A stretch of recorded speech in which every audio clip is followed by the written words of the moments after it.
to the rest of this afternoon's program. Welcome back to the Night Conference Center at the museum. And to those who have tuned in to our live stream, welcome back. It's been a great day. This afternoon, we heard about the world's first Healthy Sport Index. You can check that out at healthysportindex.com. How to restructure competition for better outcomes. Heard about that. What's next for the U.S. Olympic movement? That just ended. And fast break ideas in an internationally inspired new format. All right, now we've exercised our brains for a big part of the day.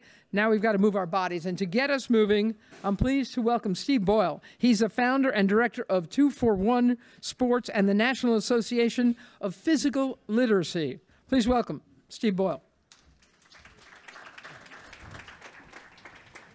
The crowd goes wild because they love the movement break. So when I got asked to do this, I'm like, okay, I'll do it. But just I will tell you that it's not something, but to hear him talking about using imagination and dealing with anxiety. He was talking about practicing mindfulness is what he was doing. So the brain energizer we're going to use is actually incorporates a lot of those things that, that Kobe was talking about. So, yep, you're going to have to move. But one of the things we do in our program is we always try to adapt for space and equipment. This is not ideal for movement breaks, how close you guys are to each other right now. So I'm going to take you through what another break could be. And literally, I just thought of doing this one about a half hour ago. But I think it'll be a fun way to get everybody going. And hopefully it will be, because just make pretend it is if it's not. If you guys could stand up and partner with somebody right now, that would be fantastic. If it's somebody you've never met before, introduce yourself. Okay. Can you hear me without the mic? Am I, okay. Hey, sound guy. Mr. Soundman, can you put the lavalier on? Okay, folks, here's what you're going to do. We've all played rock, paper, scissors before, I hope. And I just practiced it with somebody, and they messed it up. So it's rock, paper, scissors, shoot. All right? So you can do paper, scissors, or rock. If I have to explain to you which beats which, then we're in the wrong room. Best 2 out of 3. Best 2 out of 3. Go ahead. Rock, paper, scissors.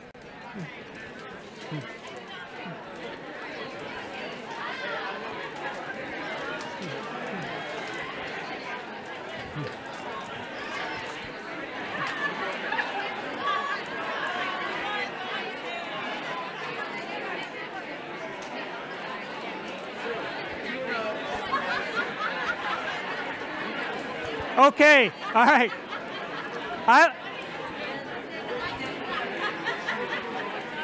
You're worse than the kids. Can I get everybody back up here? So the challenge with doing this at something like Project Play is that we are probably the most competitive people in the city right now. And so, like, I'm watching Mary doing it. She's like, go, yeah. And it's fun. Well, here's the challenge. So anytime we do a brain energizer, a brain break, we always talk about crossing the midline. And one of the challenges for us as athletes is what happens when we get uncomfortable? Now, this isn't as difficult as some of the stuff we'll do on the video. I want you to play against that same person, but use the opposite hand for your rock, paper, scissors, shoot that you just did. Okay?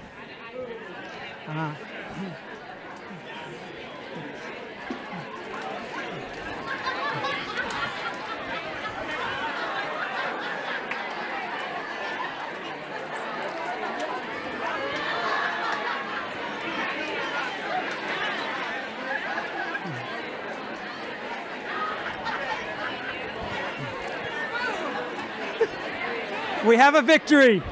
All right. So, if you would, raise your non-dominant hand if that was more difficult for you.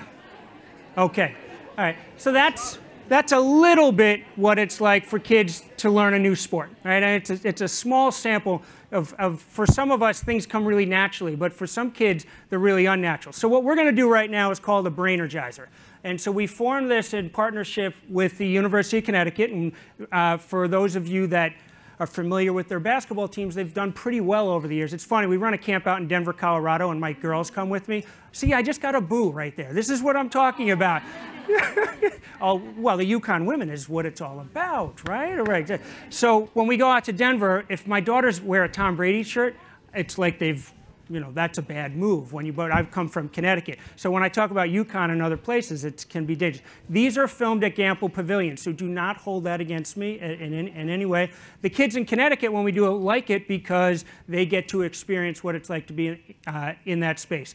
So some of the Brain-Energizers we have a common jingle, right? Unfortunately, the one that the team here chose, the voiceover isn't there. So I need to teach you the jingle so that when we do it, you guys can sing along, because I think they wanted me. So and I really can't sing, you're about to learn, is the rhythm goes something like this. It goes, run in place, run in place. So everybody do that. Run in place, run in place. Shoot a basket, shoot a basket. Shoot a basket, shoot a basket. Pick an apple, pick an apple. Pick an apple, pick an apple. Kick the ball, kick the ball. Kick the ball, kick the ball. And that's it, you repeat it, and then we're going to sample 3 sports. Today's sports are going to be, I think it's baseball, then hurdles, and then surfing. And then we have a common cool down with a mindful moment, some deep breathing, some stretching. Now, because of the space, modify how you see fit, come into the aisles, whatever you need to do, but if you don't want to participate, it's fine. What we find what's kind of cool about this is when we first go into schools, some kids will stand in the back and they'll look around and they don't participate. We go back 2 or 3 weeks later and they're picking their favorite one. It's sort of like, you know, music videos. You don't try to break dance until you feel like, is it cool for me to try to do this right now? And you learn by doing. So we're going to try one of these and then we'll wrap up. All right, you guys ready to show this? I'm going to come down here and watch with you.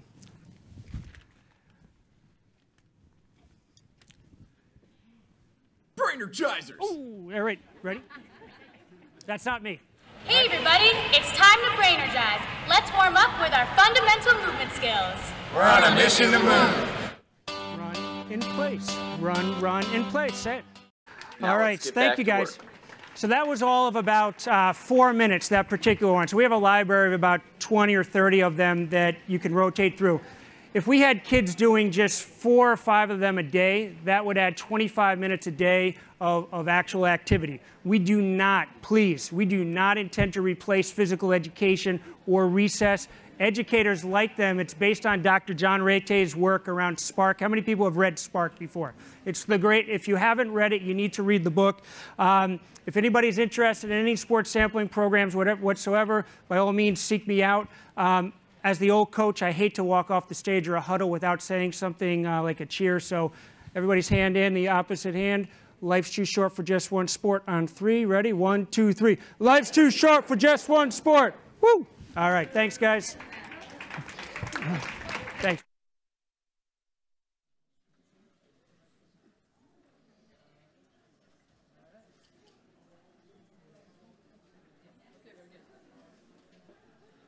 All right. That was kind of fun. Thank you very much, Steve. All right, we already heard from U.S. Soccer, U.S. Youth Soccer, the Association of Chief Executives for Sport, about what we're doing to grow access to sport across the country. Heard a lot of good stuff today. We have more major announcements later today, but first let's get back to grassroots. Sport is often a community exercise. Here to talk about the next step in activating communities, big and small, is Risa Izard. She's the program manager for the Sports and Society program. Risa oversees all community partnerships for Project Play, and she's also the director for the annual summit and post-summit workshop day. She's done a lot of work for all of us to be here. Please welcome Risa.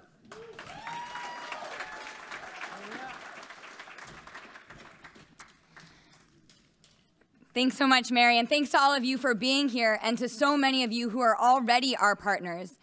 In 2015, at the inaugural Project Play Summit, U.S. Surgeon General Vivek Murthy challenged our team to take Project Play on the road, back to the grassroots, to use the framework of Project Play's 8 plays and 8 strategies to improve the health and lives of kids and communities. Dr. Murthy, we're proud to have answered your call. Since 2016, we have partnered with leaders in Baltimore, Southeast Michigan, Western New York, Greater Rochester, and the Finger Lakes. And at last year's summit, we announced partnerships in Harlem and in Mobile County, Alabama. And everyone with us today has a copy of one of those reports, the Harlem Report and the Mobile County Report.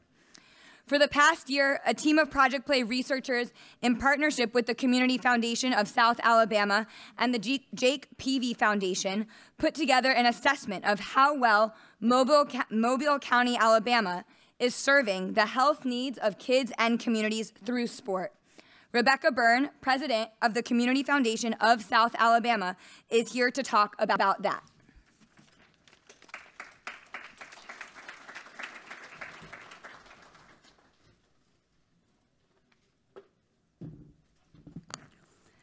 Thank you, Risa. The Community Foundation of South Alabama is so proud to present the State of Play, Mobile County, in coordination with the Aspen Institute, the Jake Peavy Foundation, and the Caring Foundation of Blue Cross Blue Shield of Alabama. The Community Foundation is leading and investing in a variety of ways to help increase the opportunities for all of our youth. Through our Closing the Opportunity Gap, we are addressing 3 cradle-to-career priorities that include family, education, and work.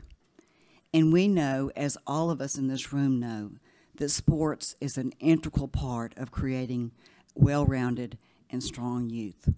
We were so pleased that the Aspen Institute chose Mobile County to come and find key opportunities that we could build healthy kids and healthy communities through sports.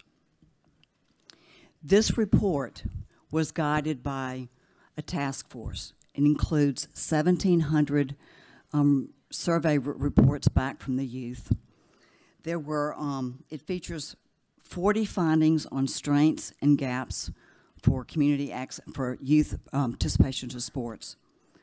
And there were also 5 major recommendations, 1 big game changer, and 24 sector-specific areas that stakeholders can plug into. Some key findings. 1 in 3 children in Mobile County is overweight. That is twice the national rate. Girls have fewer sports opportunities than boys, and told us that their lack of interest and belief that they're not good enough keeps them out of sports. Many of the county's sports facilities are in dire need of repair. 82% of county youth and adults said adults encouraged them to play sports and or be physically active. This points to the incredible passion that we have in our community for sports. However, only 25% of our county youth are active on a daily basis.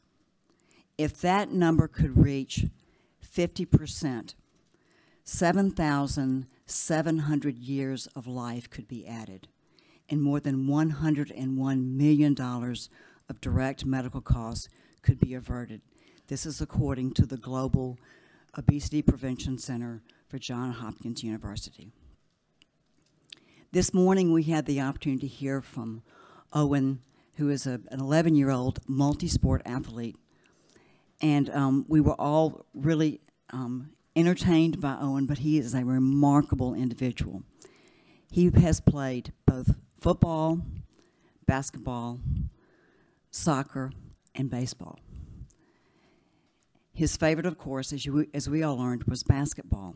And probably the main reason it was is that from the early age of 5, he was heavily influenced by a very strong YMCA basketball coach. And Coach Rock Sparks told him and encouraged all of his players to have fun. He taught them the fundamentals of sports without yelling at them. He allowed all of his players to play. As a result, Owen has excelled not only on the playing field, but in the classroom. And we look to Owen. He embodies the very success that we hope to accomplish in all of the youth in Mobile County, all across Southwest Alabama, and I know all of us here hope that we accomplish that in all of the youth and all of our communities across the world. Thank you for this opportunity. It's been an incredible, incredible opportunity. We appreciate it.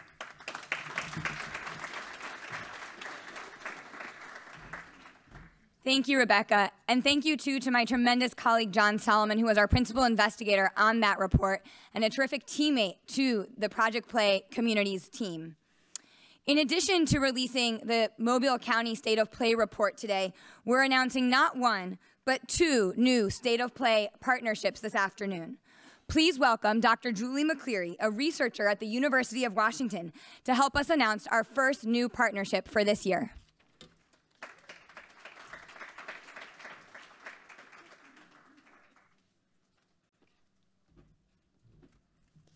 Thank you, Risa. Good afternoon, everyone. We are thrilled to be one of the next regions to embark on this important work. Since last year's summit, the University of Washington and our partner, King County Parks, have been working hard to make State of Play Seattle, King County a reality. We are joined by many regional partners, including the Seattle Mariners, the YMCA of Greater Seattle, and Kaiser Permanente. And I just want to take a minute to tell you why we in our region are so excited to begin this prioritization of equitable access to youth sport. The Seattle metro area welcomes 1,000 newcomers every week. In 2017, Seattle was the fastest growing city in the United States. With this population boom comes increased pressure on our infrastructure, including our shared spaces for play and sport. With access scarce, we see, like probably many of you do, a lot of select and travel teams able to rent space on fields and in community centers, leaving youth who can't afford these expensive programs with little access to what are supposed to be our shared spaces. The gentrification that's occurring in our neighborhoods is also occurring in our youth sports programs. Currently, only 29% of 6th grade youth in King County get the recommended level of daily physical activity.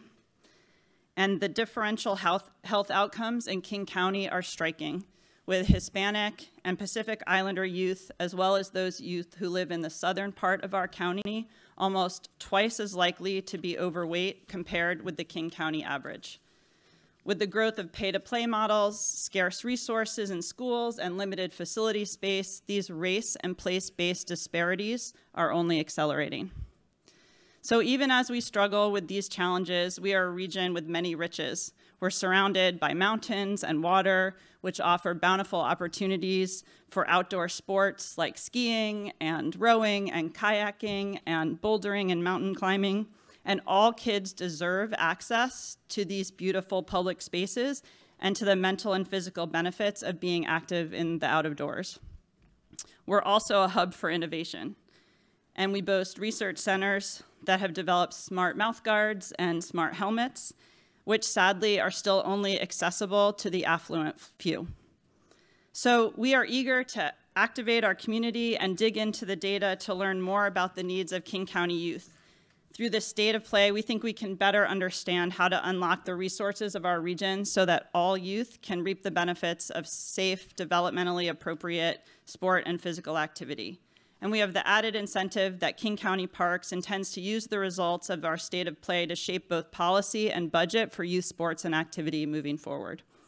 We thank Aspen for the opportunity to partner in this important work, and we look forward to sharing the results of the State of Play Seattle, King County with all of you in the future. Thank you.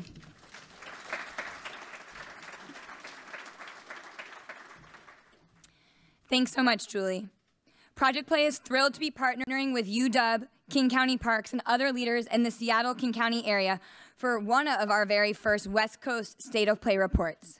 And I say one of, because next, I'd like to give an aloha welcome to Mahina Hugo, Educational Innovations Director at the Liluokalani Trust, who is here to announce Project Play's first statewide State of Play partnership. Thank you. Don't run away. We want to actually thank you, Risa, very much, because she's been our contact. Poor woman has answered numerous emails, phone calls, and questions from us. And so I know it's your team at Aspen, but in particular, we wanted to thank you.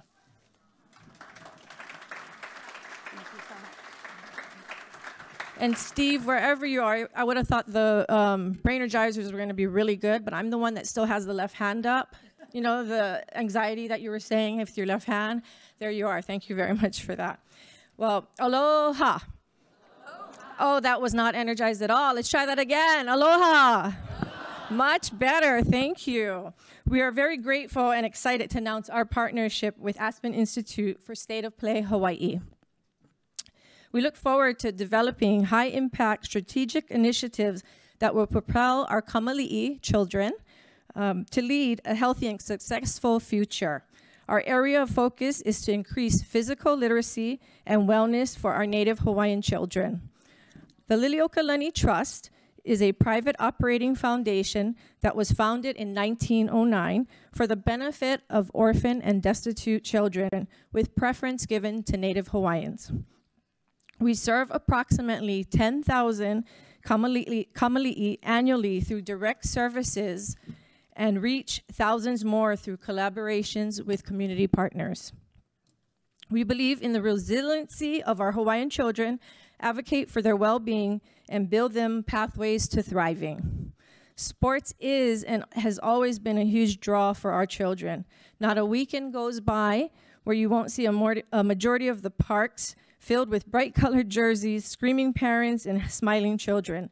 Drive down any of our streets in the afternoon, and you will see children doing pickup games, whether it be basketball, football, and even maybe baseball. For those of you who were here this morning and got to meet Ka'olu Holt, that might be where he got his start on the street by his hometown playing some baseball. Physical activity, and sports are a large part of the Hawaiian lifestyle. We live in a state with great weather for outdoor play, and our Hawaiian children take full advantage of every hour of sunlight. Thus, we are excited to partner with the Aspen Institute to further help us identify areas that our Native Hawaiian population, and in particular, our kamali'i, can take greater advantage of sporting across the state as a continued lifestyle. We are very proud of the numerous young men and women across the state of Hawaii who have embraced sports as a means of pleasure, discipline, competition, college careers, professional athletes, and even a few Olympians. At the core of each participant, you will find a commonality, which is love of culture. That our ancestors understood and lived it as a way of life. Here at Liliuokalani Trust, we are devoted to promoting healthy kamali'i and are excited to announce the development of our Centers of Excellence in 2021. We would like to thank, again, the Aspen Institute for their support and partnership in helping us achieve our dreams. See you next year to share the learnings from the State of Play, Hawaii. Mahalo.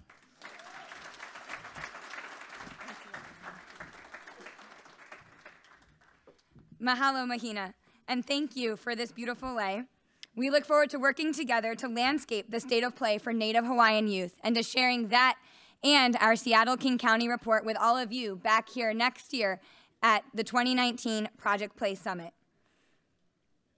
In your post-event survey, please let us know how you'd like to be involved in our research efforts over the next year, or any relationships and commitments that your team would like to make to support the communities in Seattle-King County and across the islands of Hawaii. And now we have a few more Project Play champions to highlight. To help us honor them, I'd like to invite Mary back to the stage. All right, boy, these are terrific, exciting announcements and opportunities to grow access to sport. Let's continue that momentum right now with the next round of Project Play champions who have committed to making new, specific, and meaningful actions that are consistent with the 8 goals of Project Play. If you're present, please stand up so we can give you a hand. We will honor you after we've read all the names. 500 Festival, if you're here. Algonquin Sports for Kids. Appleton Parks and Rec Youth Sports. Banner Neighborhoods Community Corporation.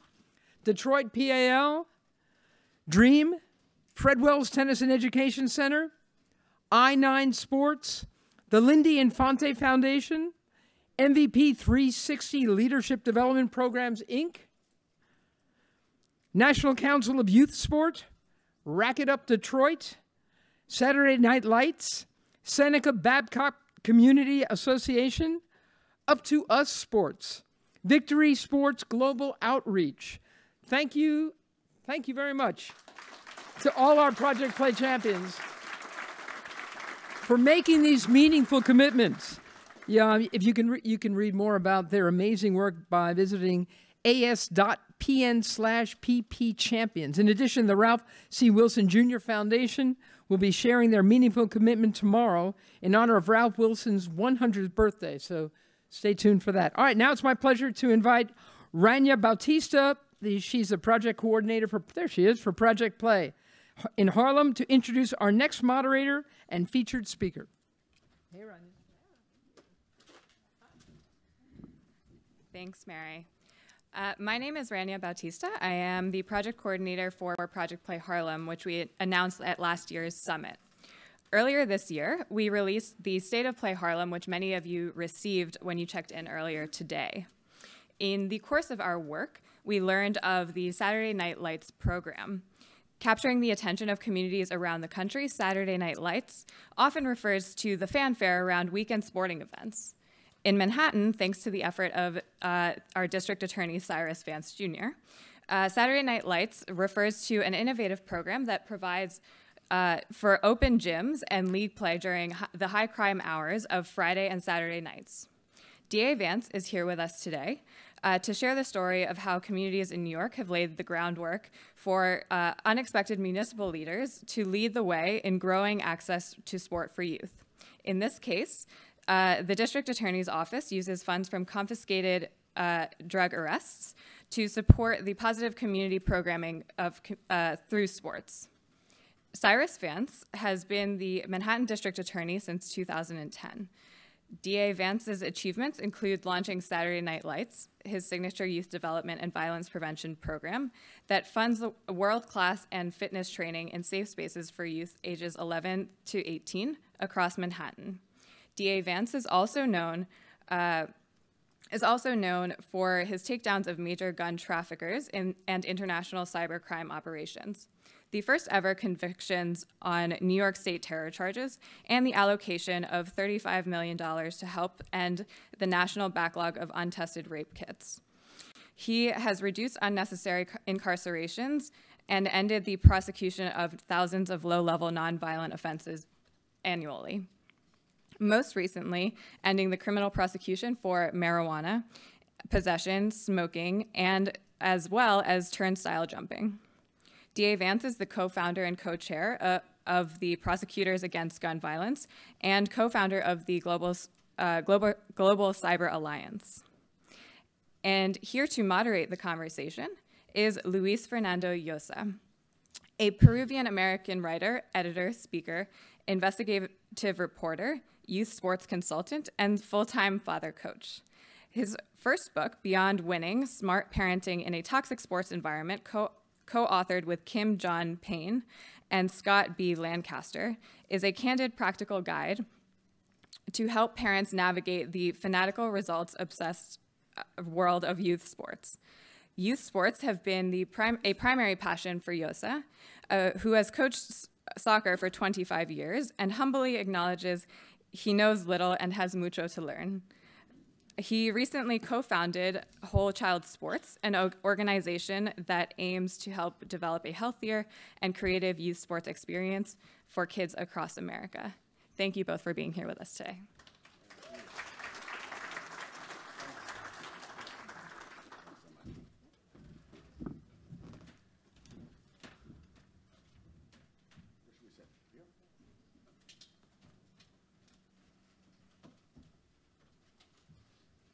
Pleasure to be with you here today, Cy. As a journalist, I've reported sort of the darker side of sports for many years, and it was much to my surprise and delight as I looked around America for good stories, good things happening in youth sports, to hear through a neighbor and good friend, Chauncey, who works directly with the district attorney, about this great program that they've launched. And so let's just launch right into it, and I'll ask you, can you share some of the background of Saturday Night Lights, how it got started, how you came up with the idea, and how it's working? Well, good afternoon, everybody, and the Aspen Institute. Thank you for having me. Luis, thank you for asking me questions. Chauncey Parker, who's here with me today, actually came up with this idea. Chauncey works in my office. I'm the Manhattan District Attorney. It's a very large state prosecutor's office that covers Manhattan. And obviously, one of the focuses that we have, which is a relentless focus, is on how do we drive violence down in our neighborhoods. And I think New York City has been amazingly successful, Luis, in driving violent crime down. Our homicide rate has gone from 2,300 in 1992 to 245 last year. So it's really been a remarkable decline. But when I became DA, there was still gangs, gun violence, gun trafficking. And I am always looking for ways to try to prevent violence, not just prosecute violence once it's happened. I think we can all agree if I can keep the gun out of a kid's hand, that's a better outcome than prosecuting the young man or woman for having that gun. So Chauncey came back to me one evening. We were focusing on trying to identify where violence was in pockets of Manhattan. And he came back and he said, you know, Cy, I just was at the Police Athletic League gym in Central Harlem. This was a Saturday. And he said, the gym's closed. In fact, in many of the developments and the neighborhood organizations around Manhattan, the gyms are closed on Saturday and Sundays because they don't have the funds to open the gyms. And so Chauncey and I sat down, and it was very simply, that makes no sense whatsoever. Particularly in economically disadvantaged neighborhoods, you have kids who are at risk on Fridays, Saturdays, 5 to 9 p.m., as the young lady suggested, kids who are 12 to 18, and now we have kids 8 to 18.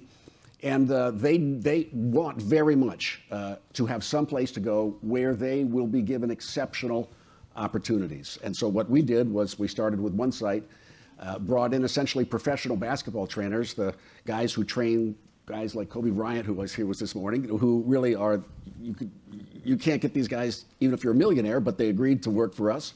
And we started to provide basketball on Saturday nights at this location. And we didn't know how it would go.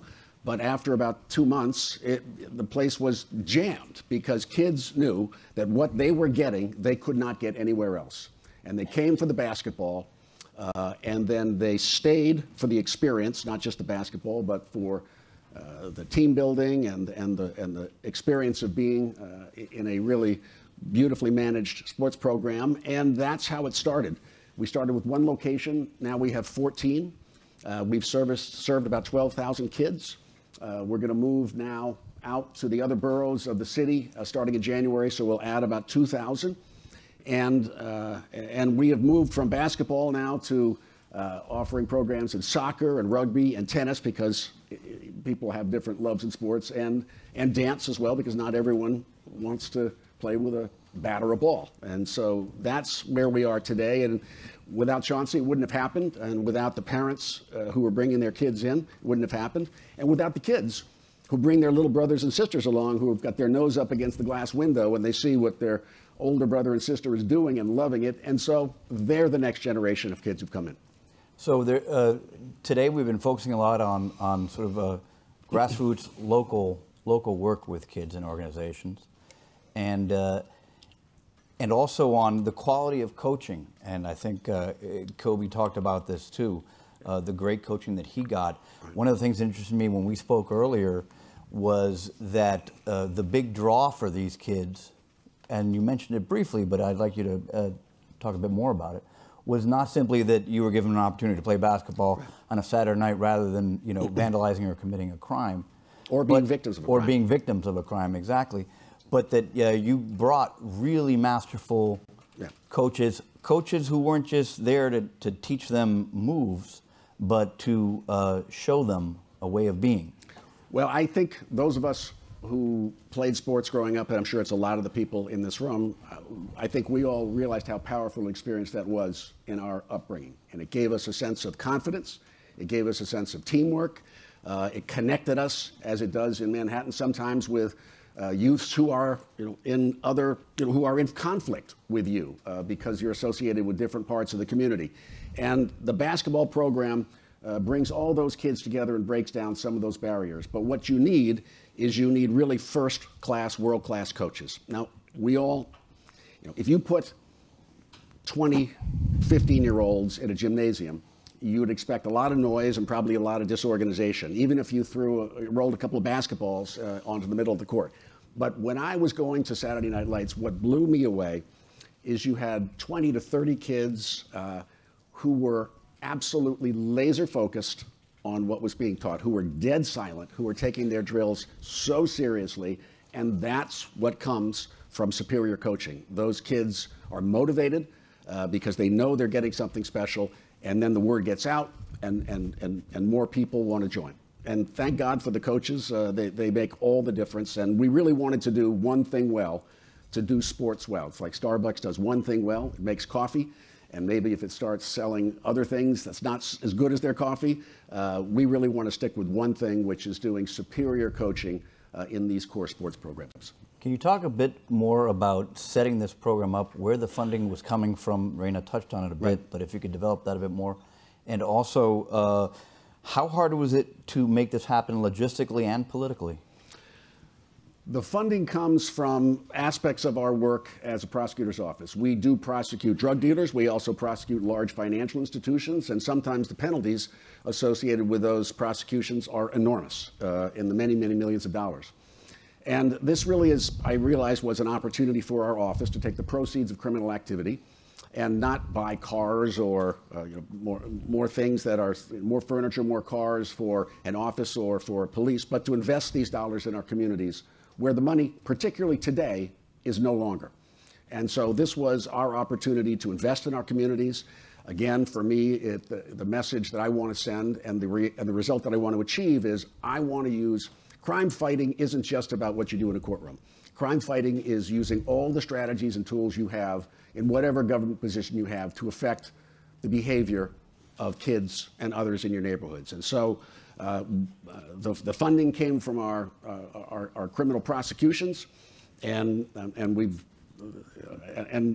even larger settlements are funding huge investments by our office in crime prevention strategies in our neighborhoods beyond Saturday Night Lights. No political pushback. Interesting, when an office isn't beholden to the mayor's office for funding, that's kind of a dislocation for the mayor. So it gives us independence in a whole variety of ways, and it gives us, frankly, the ability to set my own priorities. I want Manhattan to be as safe as possible. Whatever your community is, you want the same thing. I had a unique opportunity to invest in our kids to make that happen. We share these dollars now in other counties around the city because what's working in Manhattan can work elsewhere. And I would just say it's been a total pleasure and a total success. And as I said, 12,000 kids. There's not every day a DA's office where your job is crime fighting enables you to do just that, but do it in such a positive and optimistic way that actually may change lives and bring kids together. There's in your materials, there's a young story about a young boy who came from West Africa, and I've got it somewhere here, but he came to West Africa, was a newcomer to the community, didn't know anybody, language issues, and he joined our soccer program in East Harlem on 116th Street. Now he's 12 years old and quoted in this article, and he sounds like he's 21, and basically says what this did for him was it broke the barriers between who he was as a West African kid and who he became as a New York City kid, not losing his identity, but matching up with the community, and magnificent. There's a video that was played at the World Cup at halftime in one of the matches of our East Harlem program as well. It was a young Latina. She was struggling as a young teenager with drugs, with gangs. She was in conflict with her mom, and she joined the Saturday night program. She also was LGBT. She hadn't told her parents, and that was something that was very conflicting to her. She joined the program, and as she said, and you can see this if you want at manhattanda.org/SNL, this beautiful statement by this beautiful young woman who said that were it not for this soccer program, I wouldn't have had the confidence to get out of the bad stuff that I was doing, to be honest in my conversations with my mother as to who I was, and it changed her life, as she says in this video. and I didn't even pay for this movie. I mean, someone made it without us being involved in it. And it's just, you know, thrilling. And I'm a parent, like many of you are here. What we all want is to our kids to have a safe place to go, to have a positive future. And when we have the opportunity to do something to create that, I'm sure after I long leave the job, I will have prosecuted many cases, and I think that's all for the good. But I think it's restoring communities to health and providing support and making our neighborhoods feel connected and safer. That's really a legacy that I want to leave. Fantastic. Can you talk a bit about how this has changed the way people in your very office interact with Sure. people who they're presumably policing or working with? Well, I think it's very important for prosecutors in particular who are putting people into jail to, first of all, go into jails and experience the consequences of their actions, and to be educated about, you know, what our relationship should be. And so my assistants are now involved with projects in prisons, helping. We pay for college education with our forfeiture dollars for the state of New York for guys in prison, because that's the #1 crime reduction thing you can do, is get someone who is in prison, get that person a college degree. That is the most important thing you can do to reduce recidivism. So I'm encouraging, my wife works in prison, and so I go often with her to the program she works in. But the young men and women who are learning to work with the incarcerated men and women, to a person, they come out impressed, as I am so impressed often by the intelligence, the directness, the self-awareness of people who are in prison. And when I was a young DA in the office, I didn't have this awareness at all. But I think what it does is it gives us as an office and the assistants as an office a sense of what the response, that you are not just defined by what you did, but also by what you can become. But you have to learn who that person is and their potential is to kind of care about helping them become something that is perhaps bigger than they imagine. And so I think it's about assistants learning that we have a responsibility when we send people to jail or we put people in programs.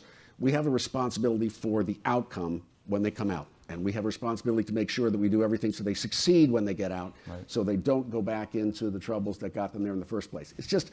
It's common sense. It's just kind of a different way of thinking about crime fighting for a DA's office. So you have actually had assistant prosecutors and police officers attend some of the youth sporting events yes, and get involved. I've got DAs who are coaches with the kids, and police officers as well. But also, I think we need to be realistic. You know, we created this, Chauncey created this great New Jersey for our program, Saturday Night Lights. It's a very retro black jersey with nice white lettering. But what we had on the old jerseys was the big DA logo on the front and the big NYPD logo. And so what we did with this one, because of input from the kids, was they really didn't want a jersey identifying themselves with a DA or the police. But they loved the retro Saturday Night Light things. So now our logo is about the size of a quarter. It's on the inside of the back of the shirt. But just do it. And again, you know, I can't say enough about Chauncey Parker, who came up with this idea and who really helps direct our 600 lawyers on how we can be more thoughtful about offenders, both pre-entry into the system and then when they come home. This is how we actually change the criminal justice system. Is we need to put less people in prison. We need to find ways to keep our community safe at the same time, and it is doable. And I think the attitude in America is changing on this, and it's certainly changed in Manhattan. Can you touch briefly on a few of the challenges that you've faced in implementing the program, in moving it to different communities so that other youth organizations can have a sort of a window into that? I think our challenge has been where we started it was strictly excellence in a basketball program. And then I think we started to think about, well, should we do teaching and should we do cognitive behavioral therapy? All those things are excellent. You know, those are what kids often need, particularly if there is some trauma in the family. But I think we ultimately felt after 3 or 4 years of providing those services that we really weren't expert in those services. That really we needed to go back, like Starbucks, to just making the best cup of coffee and having a sports program that was excellent. So we expanded, we tried, with good intentions, we tried to do more than we originally did, but realized that because of other investments we're making in Manhattan in a number of areas, we can now transfer those kids, offer those kids who have needs in trauma or any issues around criminally justice involved kids, we can transfer them to other programming that we provide outside of our sports program and just stick to sports. I was particularly impressed when you think about all the work that you've done. It's about connection, right? It's about connecting prosecutors, police officers with kids, great coaching with kids who don't get it, great kids with spaces that they don't necessarily get an opportunity to be in. But it's also about safety, the safe space. And one of the things that I learned about this program is that in some areas of East Harlem, there are project wars. In other words, if you're from Project A and you pass through Project B, you're going to have problems. Yeah. And they don't like each other. It's just a turf issue. Well, right? It's very much the case. And you guys have worked on that on the court. Yeah, if we have kids coming from all over the city, even to the Harlem. They'll just come up from the Bronx or Queens. But we do have kids who, unfortunately, are in gangs, and that's not uncommon. And they come from different developments, housing developments, and sometimes those are the centers around gang violence, crews we call them. And they end up on the court or coming into the gym, and they see this person who's in an opposite crew, and sometimes that can be a problem. It can start a fight. So there are many times, particularly when we started, that both the police and our community partners who were working with us would make sure that we were driving kids home after the event so they could get home safely without having to walk through a neighborhood where they were at risk. And so that's a reality, I bet, in almost every urban area, that you're going to have kids, if they're coming from the neighborhoods, they're sometimes going to be in conflict. But you put them on the court together. After 6 months, we'll have a January 12. You're all invited to New York City, basketball city. We'll have like 20 different teams from all the sites in the city. Each team is named after a college, whether it's Connecticut College or Stanford. So everybody who's on a team starts with I'm on the Stanford team. And what you're saying is you could go to Stanford. There's nothing that you can't do. So it's all that kind of positive reinforcement. And it's really fun. And I hope it's January 12, Basketball City, Manhattan. Talk a little bit about the scalability of what you're doing. Do you think that, and not just in cities, but in rural communities too, this kind of thing can be done with the auspices of, or the energy of DA Absolutely. And first of all, and I did not invent midnight basketball. I mean, this has been sprint, hurdles, long jumps, high jumps, throwing, potato sack racing, middle distance run. This woman is amazing. Nobody has done it better still than Jackie Joyner-Kersee did back in '88. That's outstanding. And anyway, 30 years later, she still owns that world record. Sports Illustrated for Women magazine voted Jackie the greatest female athlete of all time. She's on the board of directors for USA Track and Field. She's an active philanthropist in children's education, racial equality, and women's rights. She founded the Jackie Joyner-Kersee Foundation. It encourages young people in East St. Louis to pursue athletics and academics. She still looks like she can win in everything, which is very annoying, but she's a very pleasant woman. Here is, before she comes up the stage, here is Jackie's philosophy in about 2 minutes.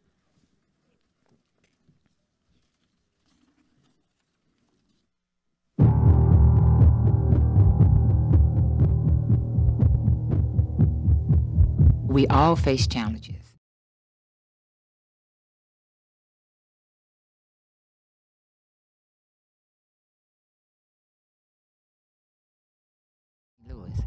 I wanted to live up to my heroes.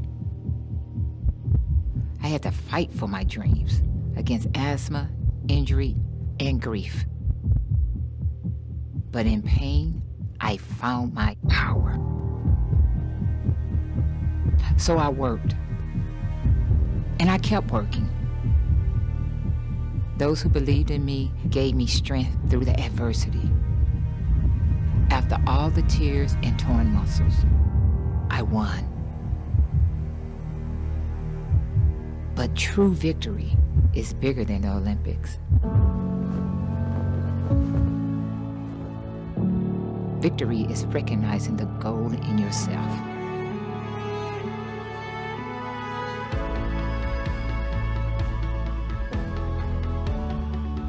My career taught me values that can help anyone in life. Now, my mission isn't about winning medals, but helping others fight for their dreams.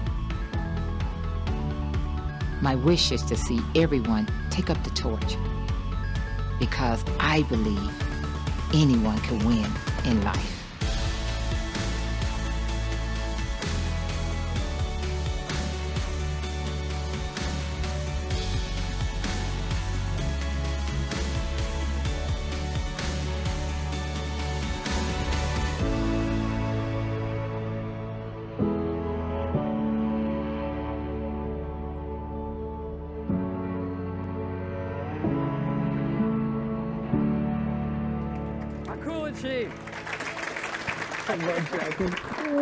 Have a seat. Have a seat. Why don't you sit there, everyone? Okay. All right. How are you? Doing pretty good. You are doing well, aren't you? Think so. How y'all doing? Tell us, what kind of work do you do with kids? Oh, wow. I guess in a nutshell, from educating them, we do our after-school program. We use sports as a hook to get them in the door.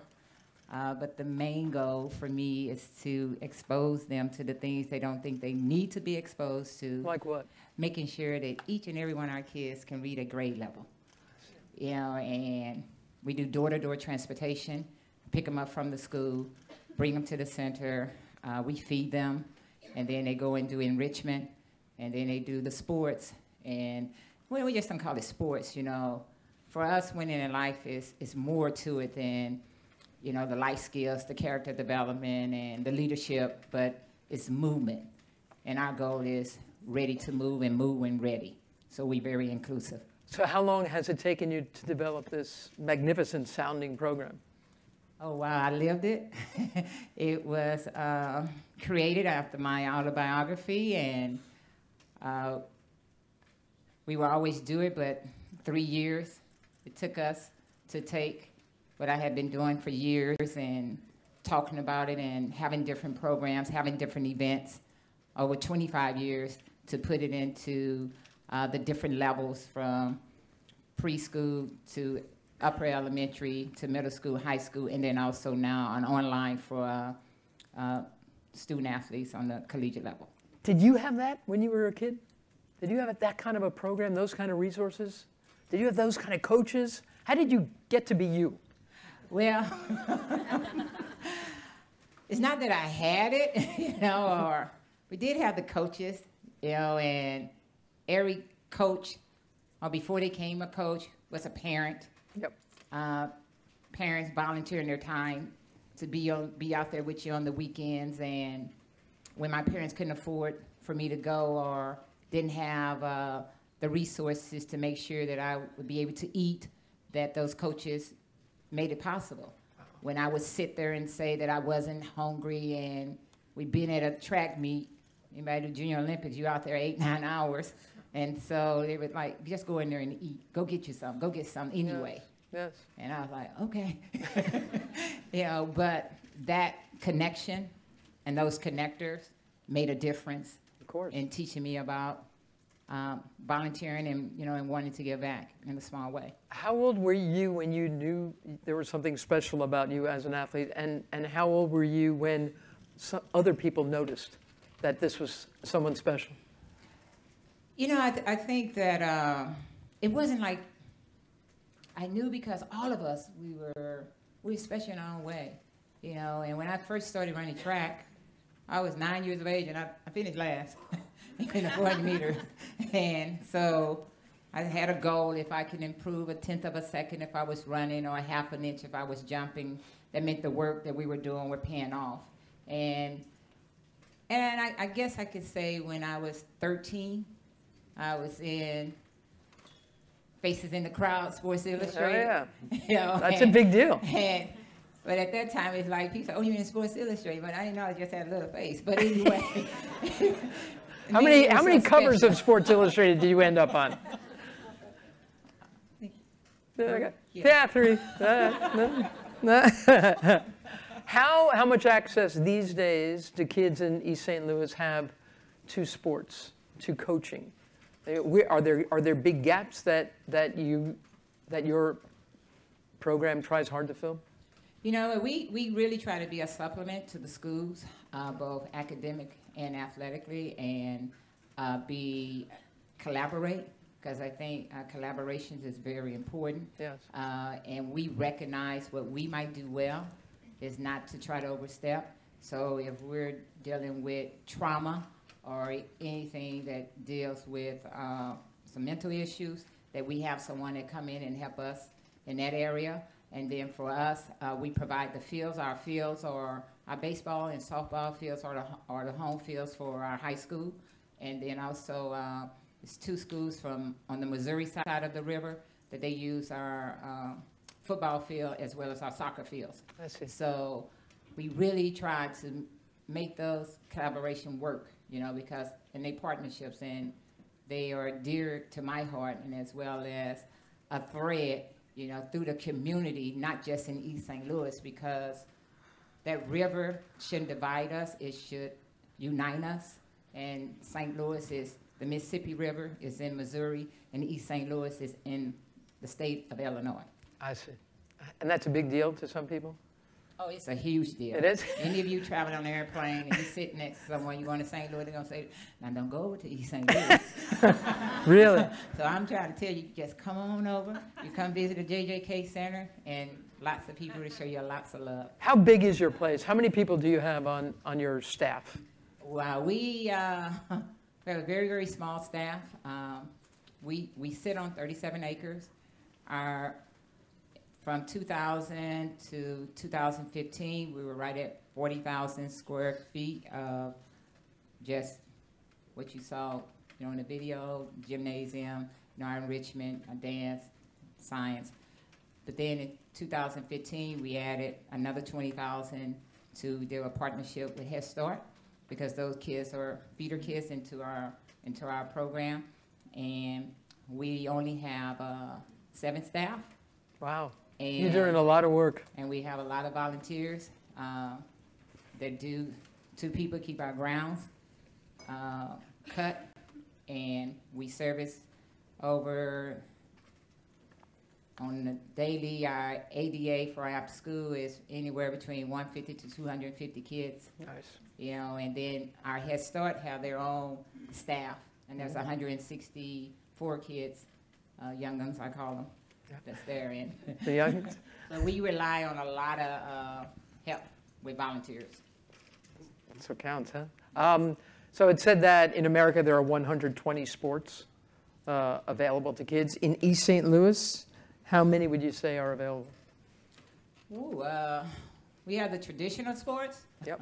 Basketball, football, track, soccer, tennis, get into a little bit of hockey and some lacrosse. But exposure is everything. Yes. When you think of, we do Red Bear Rookie, which is baseball, but a lot of our kids do not make that connection and going into baseball. We started our baseball program with our kids, and when I came up, you know, you could take a stick. It's not safe to do this, but you take a stick and a rock.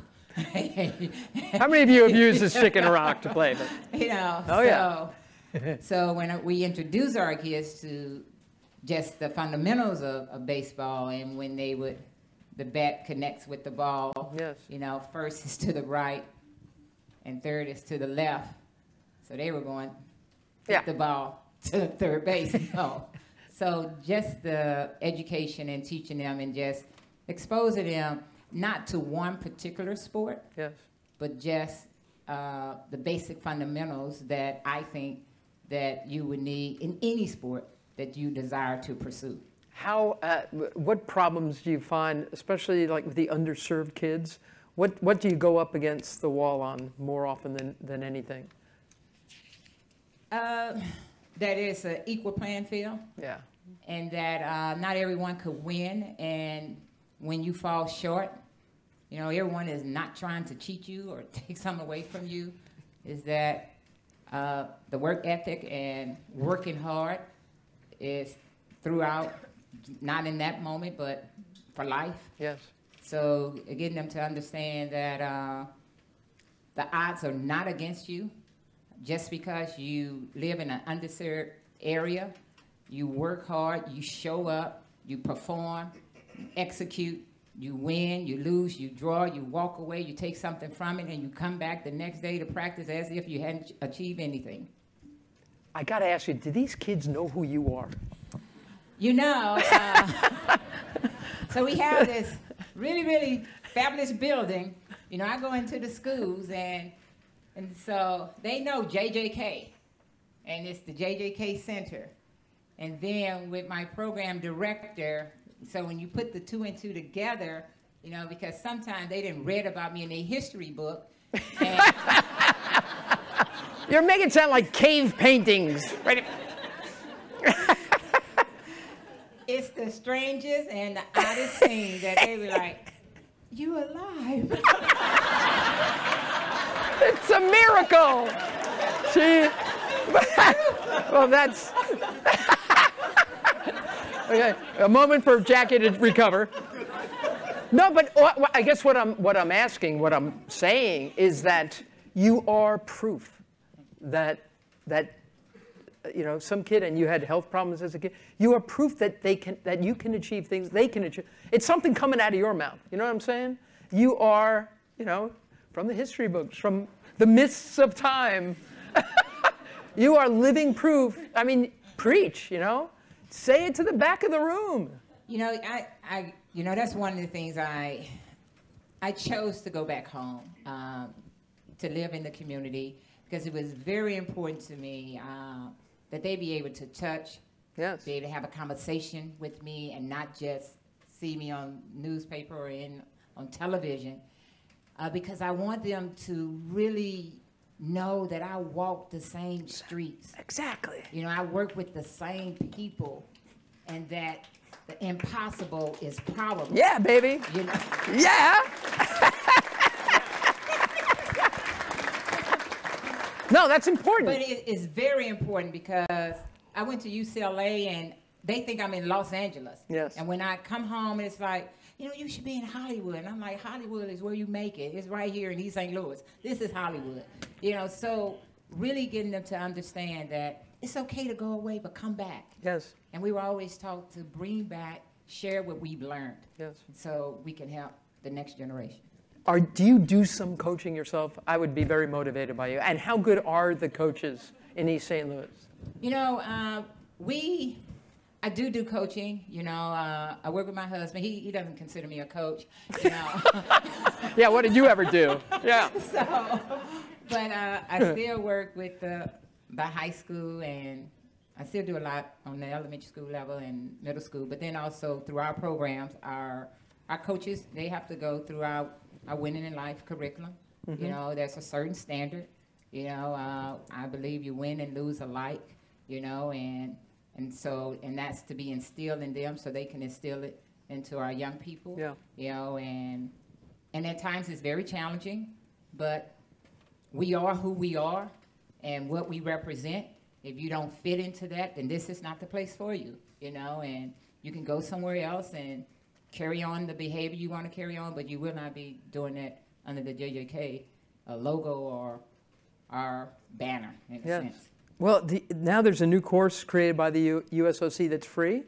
Do you see that being a real game changer? you know? Yes, I think wherever you can have access to knowledge, awareness, coaching. You know, just like young people are sponges, I think we as coaches, you see I call myself we as coaches, you know, should be sponges as well, because knowledge is power. Yes. And whatever we can learn that can help those individuals that might not have access. Yes. You know, and how can you open a pipeline to someone who just might not be the best student athlete or the athlete, but wow, they just have that innate ability that they could really transfer information and be able to communicate and work with young people. Yes. Have you had a lot of success stories? Things that kids you're proud of? Yes. I got that yes down. But anyway, yes, we have had a lot of success stories from people going on and graduating, being professors, Olympic champions, and just working jobs, being doctors, and even with my program director, Raymond Ward, who came through the program, have 2 masters in biology, and now she's running our program. Doing good. You're doing good. You're not just doing well, you're doing good. Thanks, but still got a lot of work to do. Well, so the Olympics in 2028 are going to be in LA. You spent a lot of time there. The IOC gave Los Angeles $150 million to make sports more accessible to kids in that area. So what kind of story do you think can be told nationally by the 2028 Olympic Games in Los Angeles? You know, for me, I think it's so important to spread that wealth. Yes. And to reach across all states, because the Olympics is that universal language, you know, pull people together, but it does celebrate and elevate the city that's hosting it and those communities that's within the state. But I'm hoping that the legacy continue to be that sports just has a way of uniting people, and you can have a dialogue. It doesn't matter what country you're from. You know, my biggest rivalries were different people, but we could blink our eyes and show respect and have a dialogue, but still go out there and compete against one another and still shake hands and walk away. And hopefully with 2028, that it will continue to put our developmental programs in a position that they are sustainable and that they are able to continue on the legacy beyond 2028. Yes. Jackie Joyner-Kersee, I'm so glad you're here. I'm so glad you're alive. Me too. Ladies and gentlemen, Jackie Joyner-Kersee. Thank you. You're wonderful. Thank you so much.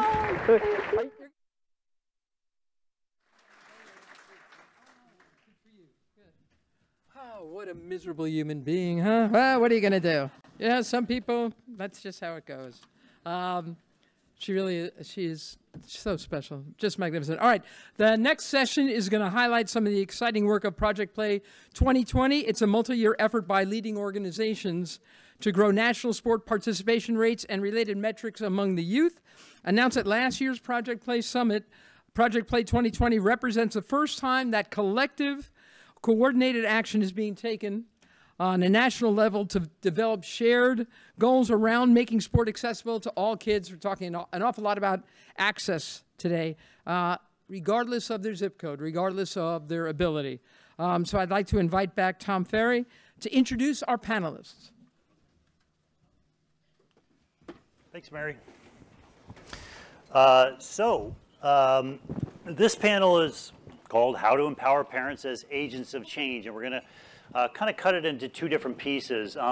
First, come on up, Joe. I'm going to have a conversation with what I think is just a regular parent, right? I want to use you, Joe, to help us go there and understand exactly what parents, at least you, are dealing with today. And I think from our prior conversations, a lot of it will resonate. You know, parents believe in the power of sports and want their child to get and stay involved, but they're often lost on how to do that. They don't know what to believe or where to turn for good information. So this session, we're really trying to explore how to give them guidance and how to make good decisions with their kids. So we're going to talk with Joe for 10 minutes, and then we're going to bring on several members of Project Play 2020 who've been doing a lot of thinking about how to help parents get to a better place. So Joe is just a little bit of background here, is a parent of an 11-year-old son, Isaac. He is a family law attorney. He is a former CEO of that focused on a nonprofit that focused on mentoring low-income students. So Joe is very attuned to the needs and the challenges and the opportunities related to underserved kids. So Joe, welcome. Thank you, Tom. Tell us about your son Isaac and his interest in playing sports. So I have an 11-year-old son, Isaac. He just started 6th grade. From the time he was very small, I would say he was on the extreme end of active and reckless. And also, I would say, very strong-minded. So from a very early age, and I would say pretty athletic. He's very fast, picks up things quickly, pretty agile. And from the time, and I live right here in DC, I probably live about 1.5 miles away. Went to DC public schools until last year. When he was very small, you know, the thing was to play soccer. And by the way, my son's adopted, he's from Guatemala. And there was a lot of cultural influence on why my son should play soccer, except for one factor, he had no interest in playing soccer whatsoever. And despite people trying to recruit us and everything else, he didn't want to do it. So I started this journey. We have played, I'm going to rattle off the sports that we have played. Lacrosse, swimming, Little League baseball. We are now playing soccer again, cross country, track and field. Last year we went to a new school, we started basketball. And this year, try as I might to limit, because I keep saying we have to, you know, I hear all this specialize. We've introduced flag football. I met the CEO of Flagstar. It's a great organization. And my son likes everything, right? He likes all the sports, but he decided in 5th grade he actually wanted to play soccer, because he went to a bilingual school and public school in DC where soccer. I mean, they would show the World Cup during math class, like, you know, like. It was a really interesting, like, I'm like, you teaching math? Oh, we're watching the World Cup. And so he decided in 5th grade he wanted to play soccer, which is very late. And try as he might, we've tried 3 times to make a travel team, have missed all 3 times, despite the fact that he, I think, is pretty naturally gifted. Coaches have liked him. He just doesn't have enough time in the sport to play it. But luckily for me, he'll try anything. And I'm proud of the fact that we've tried literally almost every sport. I'm trying to think of one we didn't try. But I also feel anxiety now because, you know, I feel like I listened to, and by the way, you listened to sports sampling this morning and how great that all sounds. But the truth is, we're at a point where, like, I'm not sure I know what path to take with him. And with a kid who generally likes all sports and likes to be active and likes to be busy. Mm-hmm. So. Yeah, well, some of the data developed through the Healthy Sport Index shows, as I referenced earlier, that kids are playing high school sports now.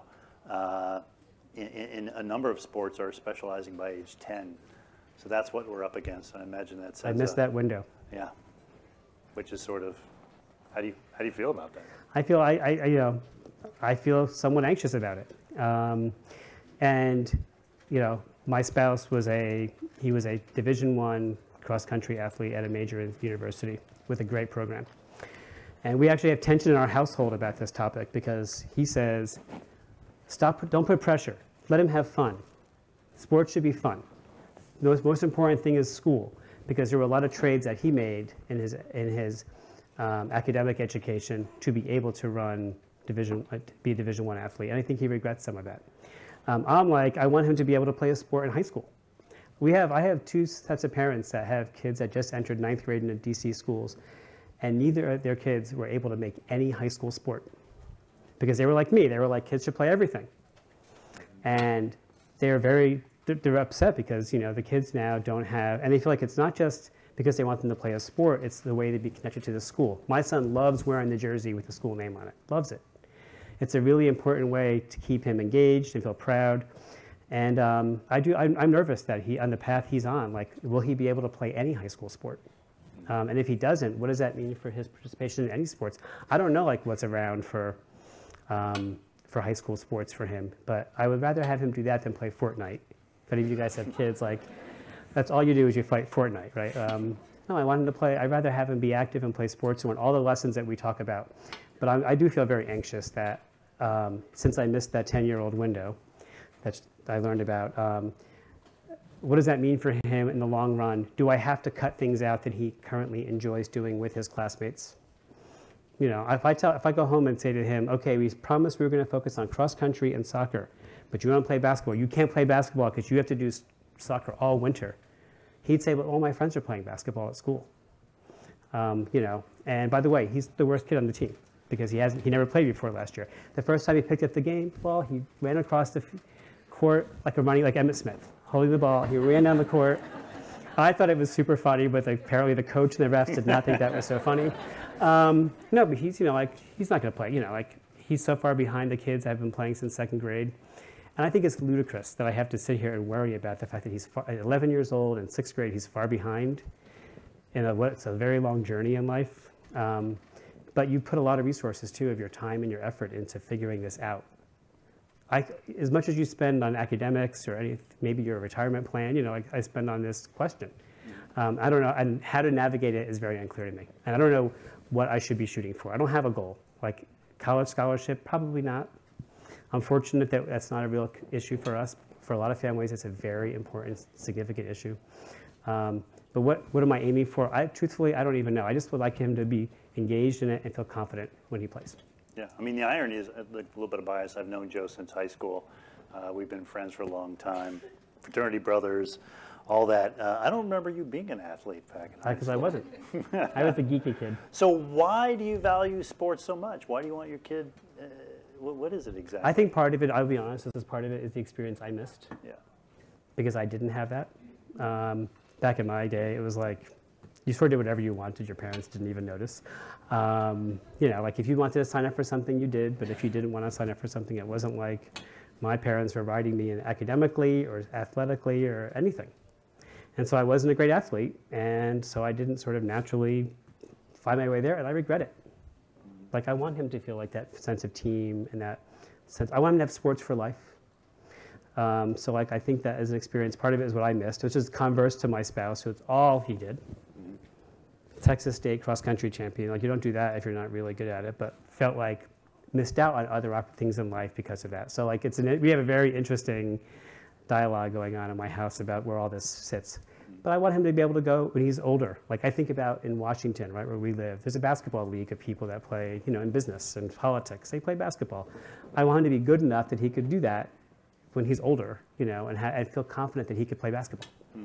Unlike me, who probably can't even do a layup properly if my life depended on it. And so, Joe, what kind of resources do you feel like you need to navigate this Byzantine world of youth sports? I would like to know, you know, what are the outcomes if like he does multiple sports, right? Like what am I giving up if I have him continue down this path of doing multiple sports? Am I giving anything up or not? I don't even know the answer to that. I think most people I talk to, they have no idea.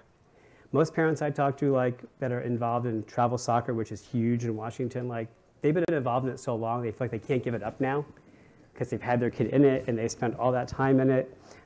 Half of them feel like, what am I even doing? Like, why am I spending my weekends going to North Carolina? We live in an area of 5 million people. But the truth is, I don't know if that's better or worse and what's better or worse for him. I really have no idea. I literally rely on word of mouth, talking to my friends to kind of figure out. Then I listen to these stories like, oh, our kids can't make any high school sports like that. You know, I'm like, ugh, doesn't sound so ideal. But I don't know if that's true, like if that's representative, if that's an outlier, if there are things I could do to help mitigate that. Should I specialize? I love all this talk today about, what is it called, sampling? Mm-hmm. You know, because it fits what we're doing, but is that the right answer for me sitting here today for my son? I have no idea. Mm-hmm. Part of the challenge. So what I'd like to do is bring up our other panelists, and they can solve Joe's problems. Right? Come on up, Andy, and Jessica, and Jenny. So joining us is Jessica Berman from the NHL, who's second to the left here. She is the Vice President of Community Development, Culture and Growth, and Executive Director of the NHL Foundation. Andy Nielsen, who is a little bit closer to me here, she is the Communications and Marketing Director for Target. And Jenny Storms on the far end is the Chief Marketing Officer for NBC Sports. And all three are members, as I said earlier, of Project Play. Their organizations are. I'm actually going to skip the poll question because I think it's going to take up a little too much time. I'm just going to kind of dive into it. Okay, how to attack the challenges that Joe has put on the table. Who wants to take that one? Andy? Oh boy. Okay. Well, I've just been thinking a lot about the conversation you guys were having up here, and we had an opportunity to talk before, and I can empathize with the feeling of not knowing where to go or what to do, and a couple of the conversations earlier today I've been thinking about as well, and I think we put a lot of pressure on ourselves as parents, and so one thing that you could be doing for Isaac is just to model that sports are fun, because as long as he thinks that they're fun, that's the number one. And who was it today? I think maybe when Kobe was talking, he talked about, parents or kids do as they see. And so making sure that it remains fun and that you're involved in that with him, I think is a really authentic way to keep it real. And I mean, that sounds really simple, but I think we all get kind of wound up in the process and the program of it all. But that's one just sort of parent to parent thing. What else do you guys think?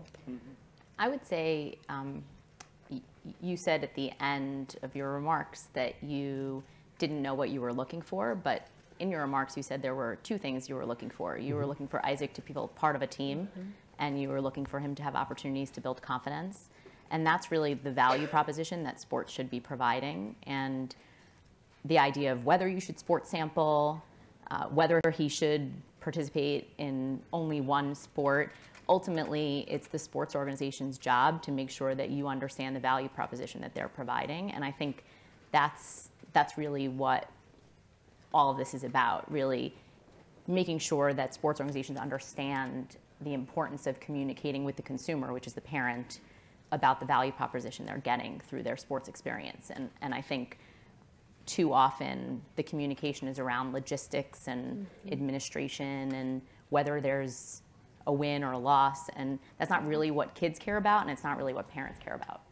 Jenny, what role can the media play, if any, in helping Joe get to a better place? Yeah, it's a great question. I mean, I think I'll answer being in the sports media. I feel very strongly that we, in sports and in media, we spend a ton of money. We spend tens of millions, if not hundreds of millions of dollars, focusing around professional and amateur athletics. And what responsibility and goals do we have to bring to life in the youth space? What kind of goals are we setting on the youth level that we should be doing more? We're spending so much time in these other realms, and like you're seeing him, watch these games, and he's watching the World Cup and having a great time.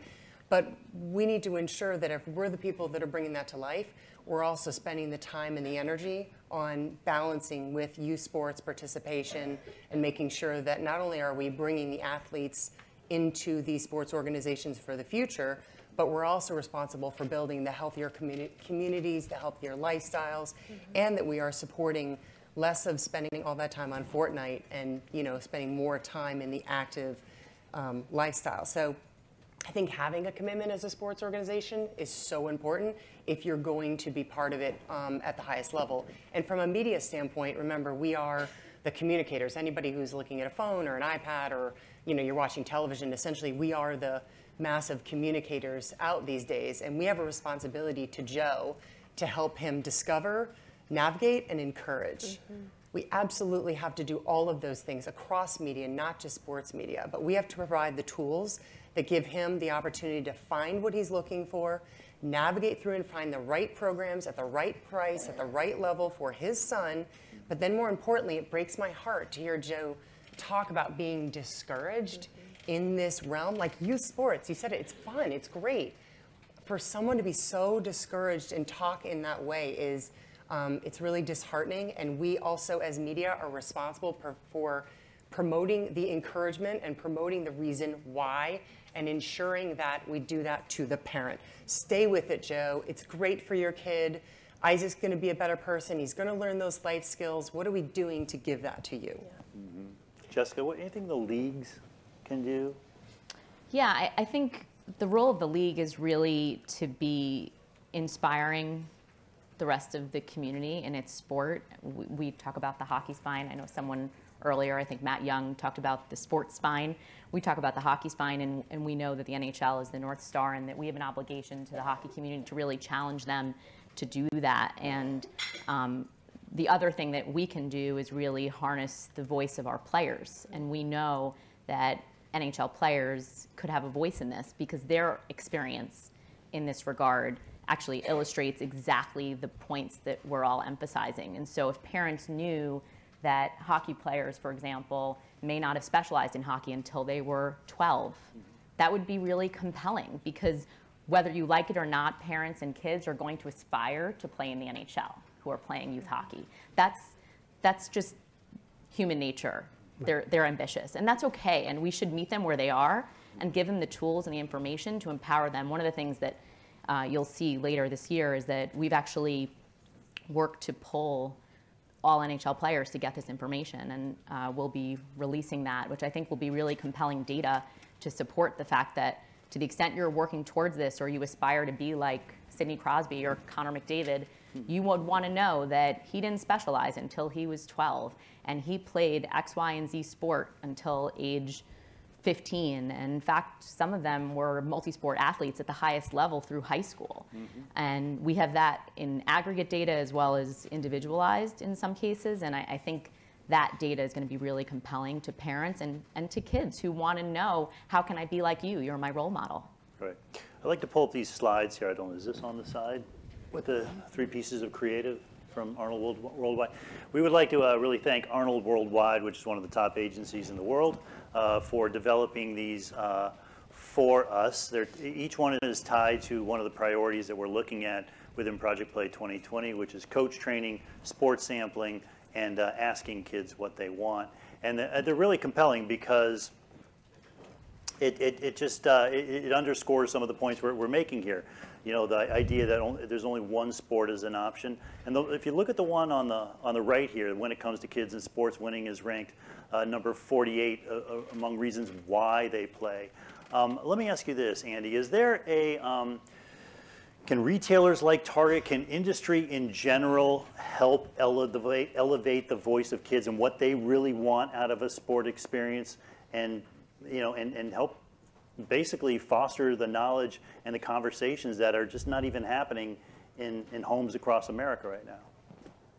I think so. I think from a media perspective, brands can do much of what we've been talking about earlier, especially when it comes to empowering kids and empowering parents to share that peer perspective. I think that there's an industry or an authoritative voice, and then there is a trusted sort of parent and peer recommended voice. And I think the more that we can empower really inspirational and informational storytelling through the lens of the change makers themselves, the kids, and those parents, I think that's an opportunity that media and that industry, in particular brands like Target, I know Nike is here and others, can use their platforms for. Mm-hmm. In addition, from being a retail and a brand voice, Target also is focused on access. And so when it comes to community giving, I know that in your day job, you're working with those who are otherwise underserved.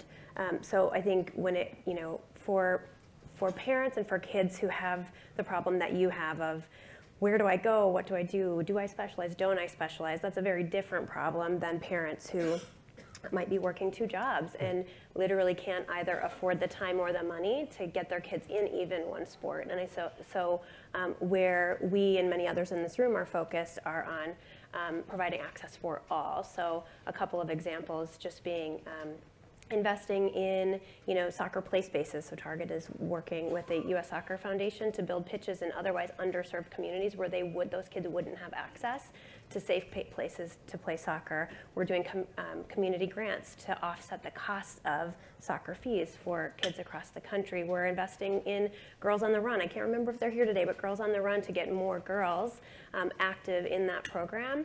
and a host of other investments in the community so that others can participate, because your problem is a very real problem and it's different than the problems of parents who are facing yeah, like I have like, these are highly first world problems, right? But like, I also would like my son to play sports, you know, with people from all walks of life. Yep. Like when you go to a travel tryout in Washington, D.C., let me tell you, like, it's a very select set of people who are there.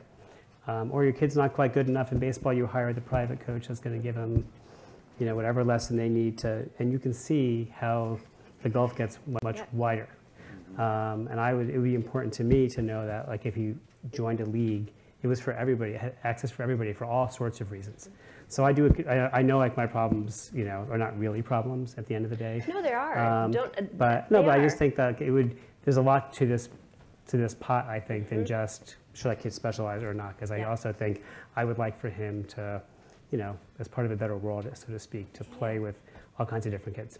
Mm-hmm. So let's go to, y'all know how to use Slido by now, right? Have you submitted your questions? Do we have any that have flowed in so far, Rania? Working on it. Working on it. Okay, keep working on it. Let me ask you this to the panel here. So Project Play 2020 is a really weird thing. It's a bunch of competitors in a room trying to figure out how to serve all kids 12 and under. Like, this is supposed to be a safe space. We're all going to benefit if every kid in this country has an opportunity to be active through sports. We know that. All our businesses are going to do better. Even more importantly, the nation's going to be in a better place. Kids are going to be in a better place. We can all rally around that. So what are your thoughts on how, if and how Project Play 2020, this collection of organizations, can be useful in working together to address, because I think it's fair to say that no one organization can do this alone, right? Jenny, your thoughts? Yeah, you're right. Not every organization, not one organization can do it alone, but I think that's the beauty of kind of what you guys have been putting together is this combination of, like you said, in some sense we might be competitors in the space, or there might be people in different companies that might be competitive outside of these 2020 walls. But when you think about it, you build it in two ways. One is the culture of working together for the better good, and it's sort of the everybody gives, everybody gets scenario where this will be good for all of us. But I think the other thing is that we all bring different strengths to the table. We all bring different products and opportunities. You know, Target, you're mentioning that you are in the community and you're doing so much touching those communities. You have athletes and you have these spokespeople that are bigger than life and have social followings in the millions and tens of millions that can reach these kids.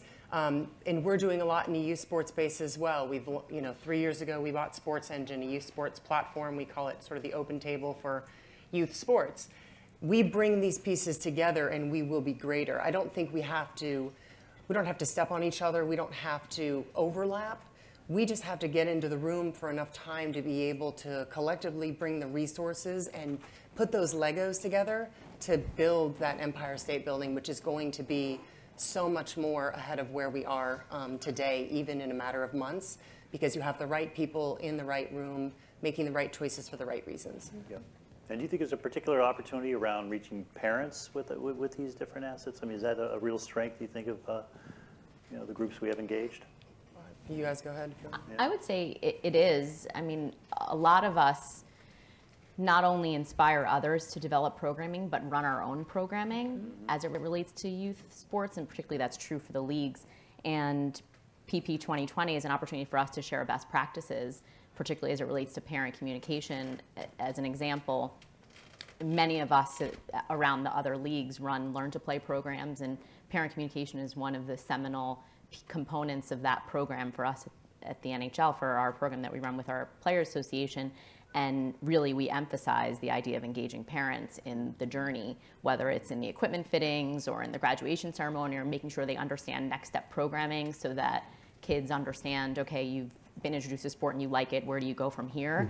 And I know the other leagues and really PP 2020 has really expanded the dialogue between and among us, whether we're at the table with you facilitating, Tom, or offline when we meet since we're a lot of us in New York, to share ideas and best practices. So I think there's a lot of opportunities it creates, and it really shows us that we don't have to solve it alone, and many of our problems are the same, even though we have some unique elements in each of our sport. There's a lot that's really extractable and can be applied across the board.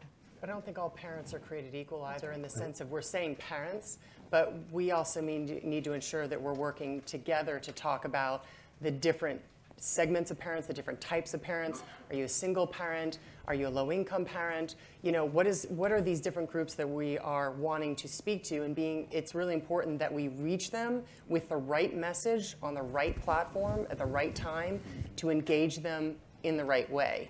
And that's going to be the strength of bringing us all together, because every single one of our businesses and those that are working on the 2020 initiative, we all are reaching parents in different vehicles and ways and platforms. So being able to do that together is going to make it more of a laser-focused thing to the quoted parent, communication. Yeah, I think your point about basically asset mapping it starts with asset mapping. Any questions?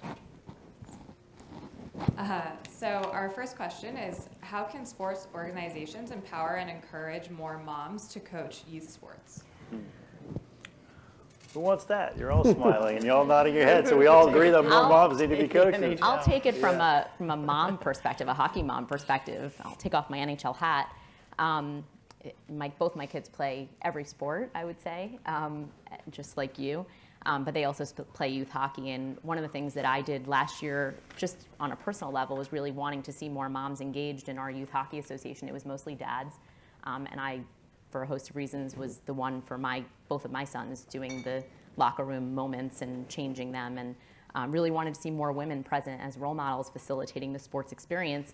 And I organized a hockey mom night where actually USA Hockey came and devoted resources to really teaching the game to the moms. So all of the moms in our youth hockey organization got on the ice, and we had a learn to play session, a try hockey for free day for moms. And I can tell you that from a retention perspective, from an empathy perspective, the moms who participated in that program, they were more positive about their kids' experience. They were more tolerant of the complaining when it was hard, or like, I don't want to do it, or I had a hard day today. Like, they actually experience it themselves and were able to empathize with their kid and really be so proud of what their kid accomplishes on a day-to-day basis, because they were like, that's super hard. I can't believe my 6-year-old goes out there and like whips it up.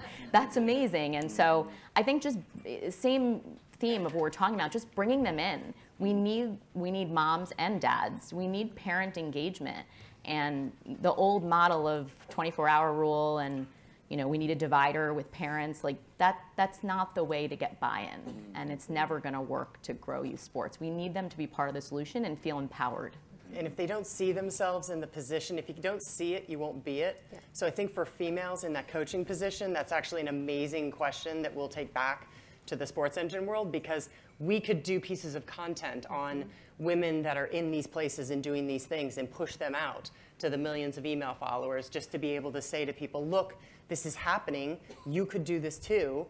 How do you get engaged, and then supply them with the tools to be able to go out, partnering with NHL, do these youth hockey, learn to do it. If you can see it, you can be it. We can be the communicators for sure. And a few moms actually signed up to volunteer and coach and become managers. Like, they were like, oh, this is not so far, and I can do this, and I don't need to have played Division I college hockey to be a parent volunteer for mites, which is like ages 6 to 8.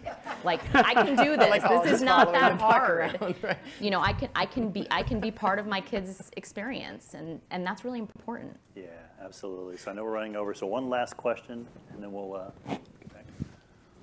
Sure. So the next question is, can you talk about the role of colleges in this challenge of early specialization and pressure on youth, parents, and high school programs? Anybody? Andy, I'm going to put you on the spot. The role of colleges? The role of colleges in being part of the solution? The challenge. The problem. Part of the problem is, well, yeah, so.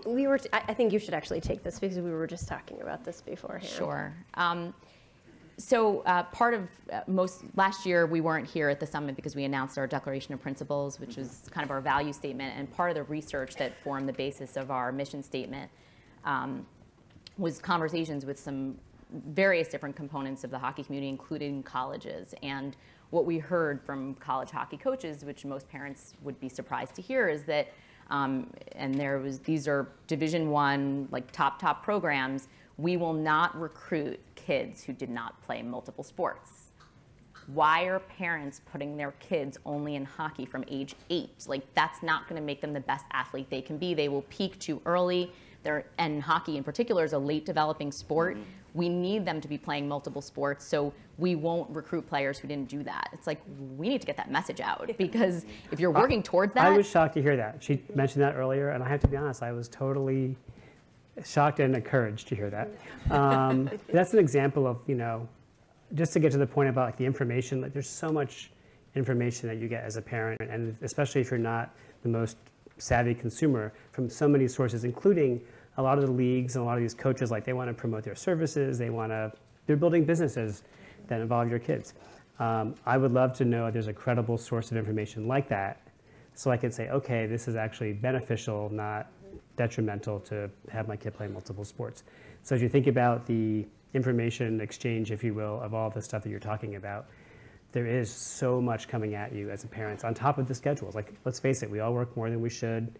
You're lucky if you can get your kid to the game at 4 o'clock. I missed a football game 2 weeks ago because I just got the schedule screwed up.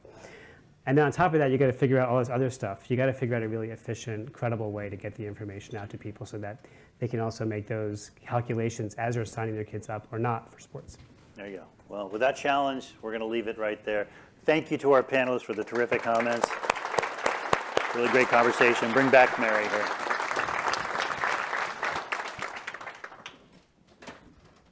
That was great, and it has inspired me to tell a quick story about my own sainted, long-suffering 88-year-old mother.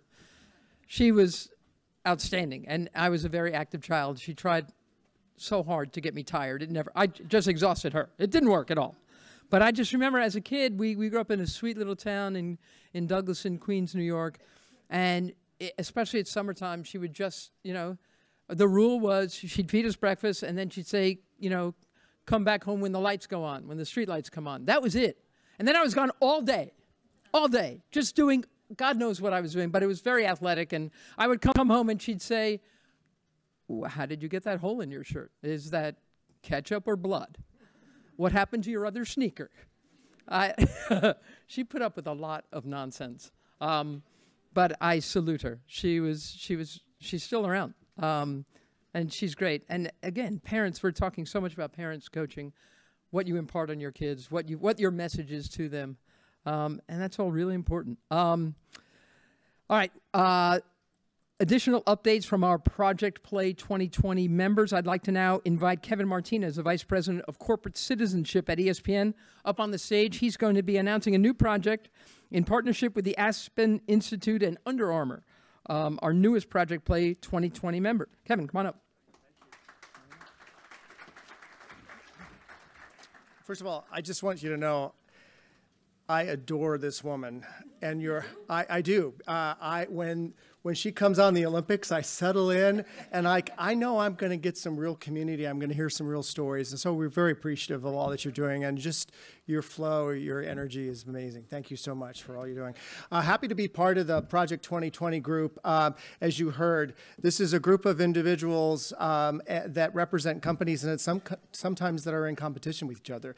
And if you look at the Nikes and Under Armours of the world, and NBC Sports and ESPN, the goal here is that we all have something to accomplish, and we're going to do it, and we're going to do it together. And so proud to be part of that collaborative, constructive moment to try to move this forward and take leadership from so many people at this group. I want to thank also Under Armour for helping to fund this program that I'm going to talk to you about. So in your packet, there is a little sheet in here. You don't have to pull it out now, but I want you to pay attention to it. The Project 2020 group and Aspen have given you some tools. So you've seen the coaching program, you've seen the health index, and now you're going to be able to see basically this teamwork toolkit. So this is a grassroots effort. So the state of play programs that you've seen out there, they're very deep and they're very rich, and I'm from Hawaii and King County, so I'm glad that both of those are on the shore there. But not everybody has the resources to be able to accomplish those. And so our goal is to be able to get this at the grassroots level, provide you a resource that will allow for you to get to these nonprofits, to stakeholders in your communities, and it's a very rich and deep document. I mean, it will go into actually using Google Maps to be able to associate where these venues are. It'll talk about the health-related issues using the tools that Johns Hopkins has. It will have elements that will allow for someone to be a catalyst for change in their local community. So we're very appreciative of that effort. We are going to have a workshop tomorrow. We have 96 local markets that are going to be joining us, and our goal is that this becomes viral. So 96 people representing a geographic community. Think of what we can do if we multiply this and really get some energy behind it. So extraordinarily happy about that.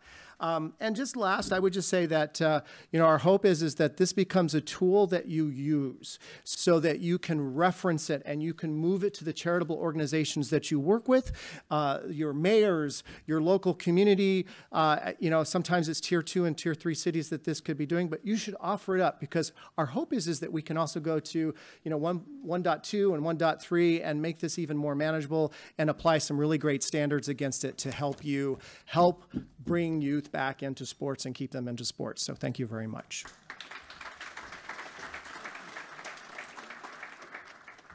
Thank you, Kevin Martinez. The Teamwork Toolkit is the focus of tomorrow's post-summit workshop, and it's just one of many tools and actions being taken by Project Play 2020. Tom Ferry touched on many at the top of the day in his State of Play talk. And if you want to learn more, you can read the Call for Leadership section of the State of Play 2018 report. That's in your package for today. We look forward to more activations in the coming years from Project Play 2020 members, Amazon, the American College of Sports Medicine, Dick's Sporting Goods, ESPN, the Hospital for Special Surgery, the Global Obesity Prevention Center at Johns Hopkins University, Major League Baseball, the NBA, this is awesome, NBC Sports, Sports Engine, NHL, New York Roadrunners, Nike, PGA of America, Ralph C. Wilson Jr. Foundation, Sports Facilities Advisory, Sports and Fitness Industry Association, Target, USTA, U.S. Olympic Committee, Under Armour. There's room for other organizations to activate as well and get recognized through Aspen's Project Play Champions program. Please, if you haven't, consider applying next year. All right, next I'd like to invite our final keynote speaker of the day. This man is something. This is skateboarding legend Tony Hawk. He is the most well-known action sports athlete on the planet. He does things that every one of you as parents have told your children not to do. He's made it into an incredible art and sport. His Tony Hawk Foundation has awarded over $7.4 million in grants to help build over 600 skate park projects in the United States. That is extraordinary. He's been the world champion for 12 straight years and the first skater to complete the elusive 900. How many of you have tried that? Yeah, that's why it's elusive. He continues to wow audiences around the world. He's also known as a New York Times bestselling author, the namesake on a billion-dollar video game franchise. How many of you have children who play Tony's game? I'm sure they're here. And founder of one of the longest-running skateboard brands in the industry. You know who I'm talking about, don't you? Please welcome Tony Hawk.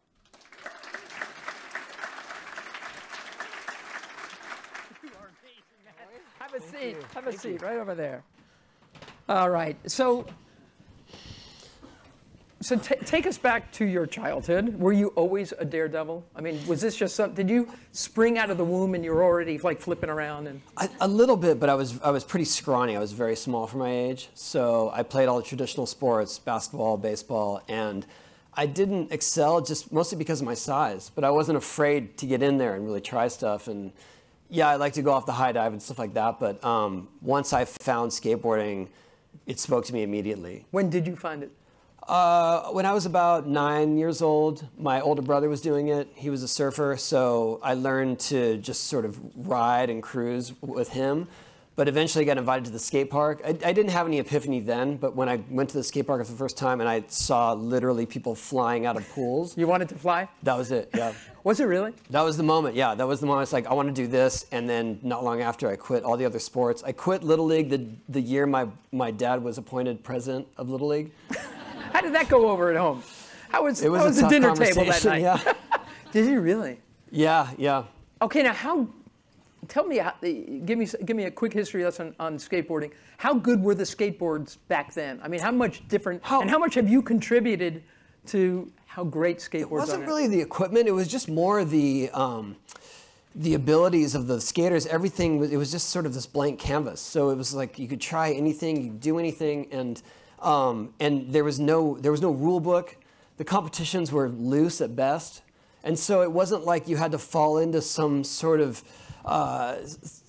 format to fit in. Yeah. You could just do it in your own voice. And it was I just found it really creative. I found it unique. I found that it set me apart. And I really enjoyed that. And a lot of my friends were afraid to be so set apart. They wanted to fit in. Yes. How old were you when you invented your first trick? Oh, wow, that's a good question. I think I was about 11. What was but like it? I said, skating was this blank slate. So Yes. I learned, it's called a backside varial. It's basically you reach down, and when you're in the air, and when I say in the air, that was me about halfway up a pool, like jumping. Okay. And then I would turn my board, so I turned it so it was facing backwards under my feet. Didn't seem like a huge deal, but I was excited that I created something. How many moves have you created? How many tricks are under your name? Well, since then, Yeah. somewhere near 100. Is that right? Yeah.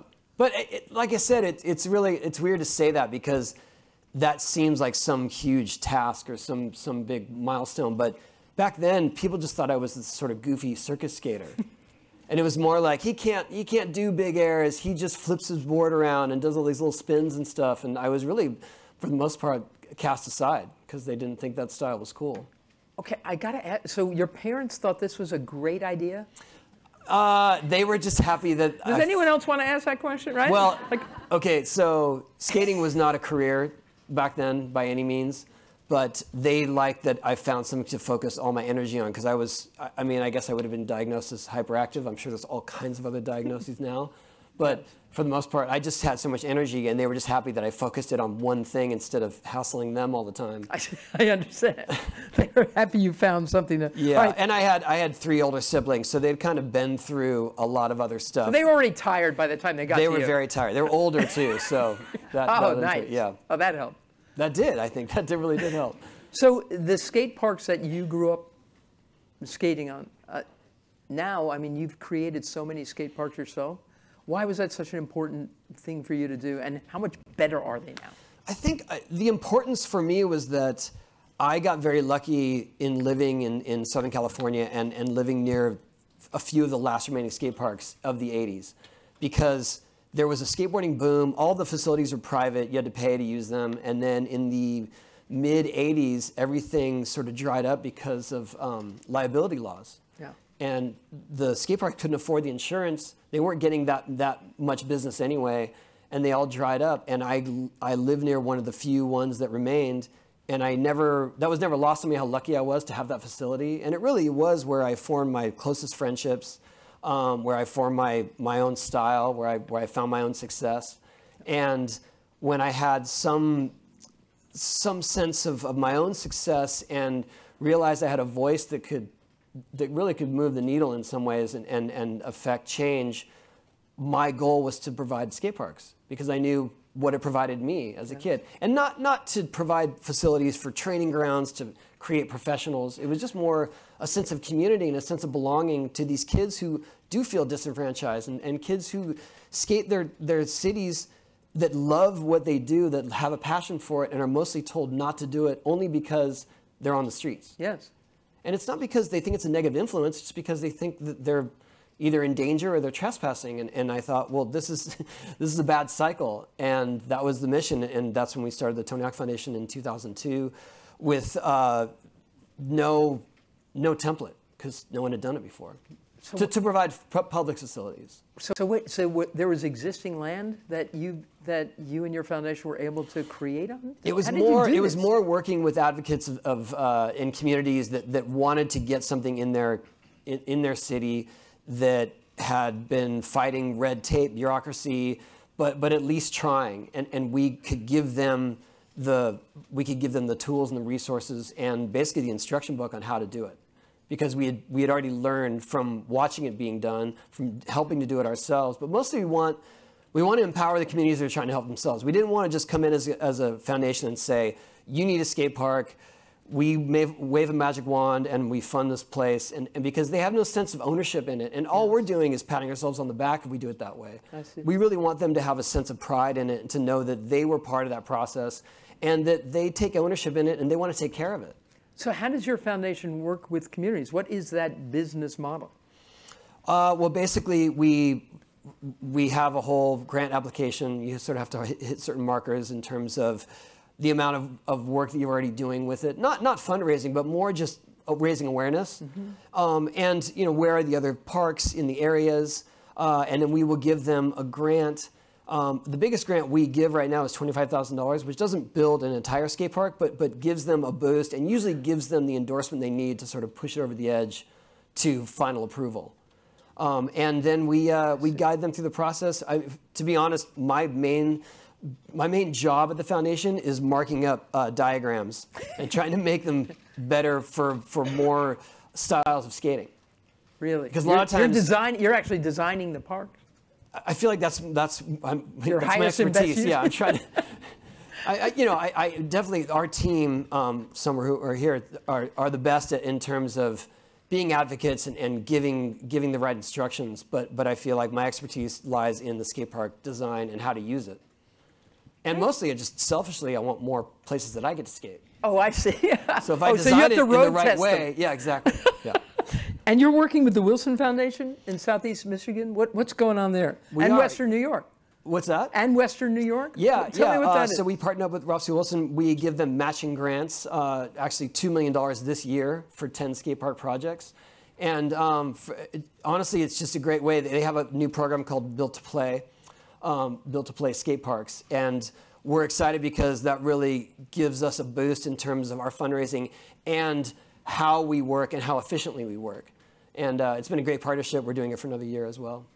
Who are these kids? I always think of skaters as kind of, outliers maybe, rugged individualists. Are you providing, apart from the fact that you're giving these kids a place to skate, aren't you also providing, like for a certain segment of kids who aren't necessarily team players, whatever, aren't you giving them some room to zoom? Well, I would like to think so. Yeah. That's how I grew up. I feel like the people who choose to skate now are less outliers, say, because before, my generation, if you chose to skate, that's all you did. Yes. It was your identity. It was very much what you sought, and it was hard to find places to do it. So if you wanted to do it, you had to live it.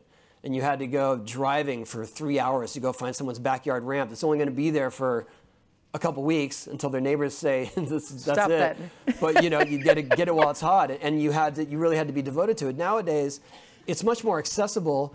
It's much more accepted in a lot of ways. Yeah. And so there are more hobbyist skaters. There are 5.4 million skaters in the US, but a lot of them are just doing it just more as a hobby and more for fun. And that's great because I feel like that's the tipping point that we needed for it to remain and have more longevity. How, Tony, do you engage children in the process of building these parks? Well, honestly, it usually comes from them. The requests come from the youth. And they want to get a skate park. There's some seeds been planted there. It's usually a kid that can't find their own place or maybe goes to a skate park, is intimidated, or it's too far away. And they say, I want to get a park in my hometown. And we give them the step-by-step instructions to do that. But we try to make them work with the city, or vice versa. If the city comes to us for advice, we tell them, you got to work with the local skaters because they're the ones you're providing for, and they're the ones you're going to make a better design. Are girls wanting this as much as boys? Nowadays, yeah, absolutely. Yeah. Well, coming up in 2020, skateboarding will be in the Olympics. How big a deal is that for you? I mean, don't you feel like you're sort of at least a co-author of that, if not the author? I'm trying to help usher it in the most authentic way. Let's put it that way. It's a strange marriage in terms of very traditional team sports and judging criteria and stuff like that. But I feel like at this point, skateboarding has come far enough that, and I've said this before, but I feel like the Olympics need skateboarding cool factor more than we need their validation. Yep. Yep. I get it. And you can consider that cavalier if you want, but I do feel like that the same way that... It's like surfing. There are plenty of surfers who don't think surfing should be an Olympic sport. But in the same way that snowboarding provided that to their winter games. Yes. It was finally a cool factor. It's not all ice skating. And now these summer games is not going to be all swimming. No offense to swimmers, but enough swimming events. I got to agree with Tony on this. Like when you see like Michael Phelps has won 4 billion medals. He's in 4 billion events. I mean, there are some sports that they're available. More medals are available. Right. But going back to female participation, there will be equal events. So Nice. 2 disciplines of skating, both equal medals for men and women. So that's really exciting, and I feel like that's a start. What is Skatistan, and what has your partnership been with them? Skatistan is a group that does skate projects that very much includes education as a big factor of their skate facilities. So it's not a country, Skatistan. No, but their first project was in Afghanistan. Oh, well, so there you go. they built a skate park. Wasn't that stupid? This guy built a skate park in Afghanistan and formed a school around it. And the best part about it is that it's in Afghanistan. There's no co-ed sports. If it's sports, it's male only for the most part. And they didn't consider skateboarding a sport, which is beautiful. They consider it a toy activity, so there's equal participation. And the irony there is that Skatistan was so far ahead of bringing equal ratios of boys and girls to skateboarding. I mean, even more than the US. I love that. Right. And so going forward, they have a project that we help to fund in South Africa. In Johannesburg, they are building one in Jordan that we're going to help fund as well. Wow. And that's been the best international partnership for us, and just shows how skateboarding can break down so many barriers. We love it. That's. I have to ask you, what is a 900? Well, it sounds very dangerous. It's pretty big. It's degrees of rotation. So with 360 is 1, 720 is 2. That's what I thought. 900 is 2.5. Yes. It's not that. It's very difficult, but it's not that hard to figure out. Okay, very good. Except it was hard. What's that? Except for me, I couldn't figure it out. It just sounded very large and complicated and dangerous. Dangerous, yeah. Something I definitely worked on it for about 10 years and broke a couple ribs in the process and before figuring it out, and it's still hard. I can't imagine it's getting any easier. No. No, but the funny thing is with the accessibility of skate parks and with the proliferation of skateboarding in general, kids, like I just saw a video of a 9-year-old, 10-year-old doing a 900. Really? 2 days ago. Yeah. Look what you've done. I know.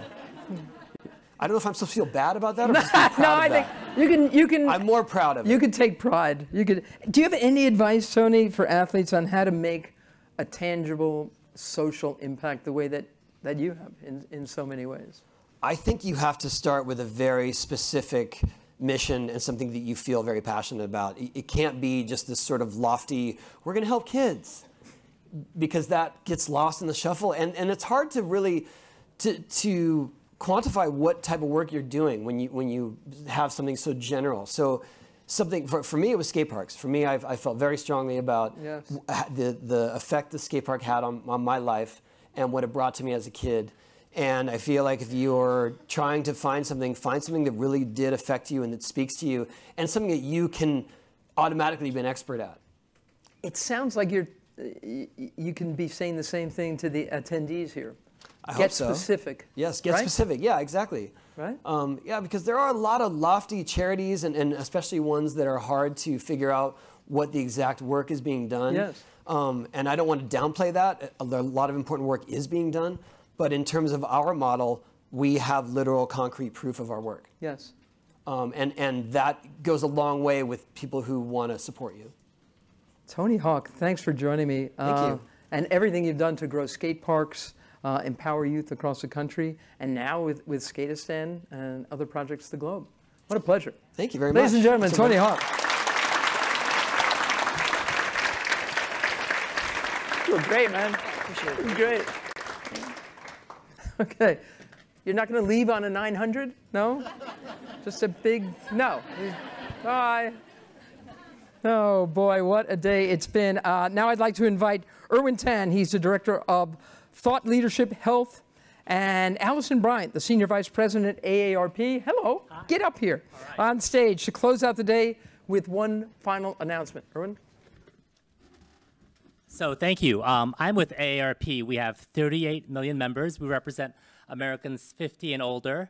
But I've also been a wrestling coach and a soccer coach for my children. So I know the value of play for children. I also, as a physician, a geriatrician who specializes in care of older folks, have seen the value of play throughout life. There is a possibility that a 10-year-old today has a 50% chance of living perhaps to 100. So if you think about play and how play is important for children, think about the value of think about a life without play after 18.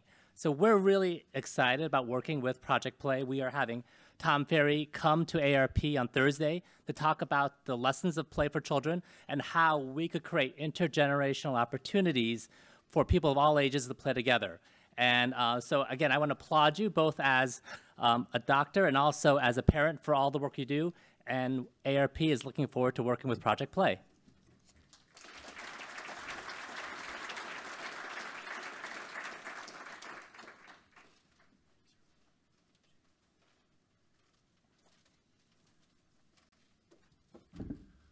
And we are excited as well to work with AARP. You know, when you talk about Project Play, it's about building healthy communities through sport, making sport accessible for all. We've obviously focused on the base of our sports system in this country, but I really appreciate the need to figure out the other most vulnerable population in our country, which are older folks in terms of the age span.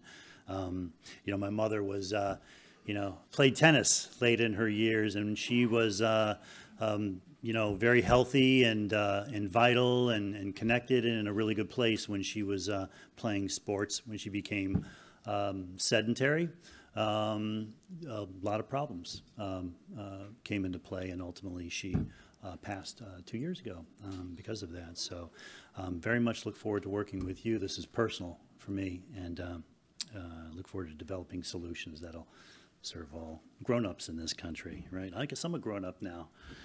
I've been holding off on the AARP card. It shows up every once in a while, but I'm like, oh boy, you know, 54. I guess I just got to capitulate at some point. It's a wonderful organization, so thank you for your interest in doing that. So listen, there's a great segue tomorrow where you can learn about how to do this in your own community. If you're joining us tomorrow for the post-summit workshop day, we will begin at 8 a.m. with a breakfast and check in at our new offices. New Aspen Institute offices at 2300 N Street Northwest. It's about a mile from here. Please bring a fully charged computer and charger because you're going to be working all day in a really fun way. And for now, we will see all of you upstairs at the reception. Please share your thoughts with us in the post-event survey that is landing in your inbox tonight. Important questions that will shape the future of the summit. And we hope that you'll take a few minutes, really just give us 5 minutes to let us know what you thought of today. So one last time, I want to give a big thank you to Mary Carrillo. Mary, you still in the room here? Hey.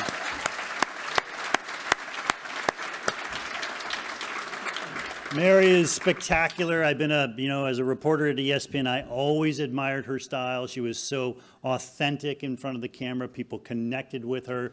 They still do, and you got her in person today. That humanity, that humor, that realness. So thank you so much, Mary, and thank you for NBC Sports for making her available. I'd like to thank our sponsors, in addition to NBC Sports Group, Target, Nike, the Ralph C. Wilson Jr. Foundation, and the Hospital for Special Surgery.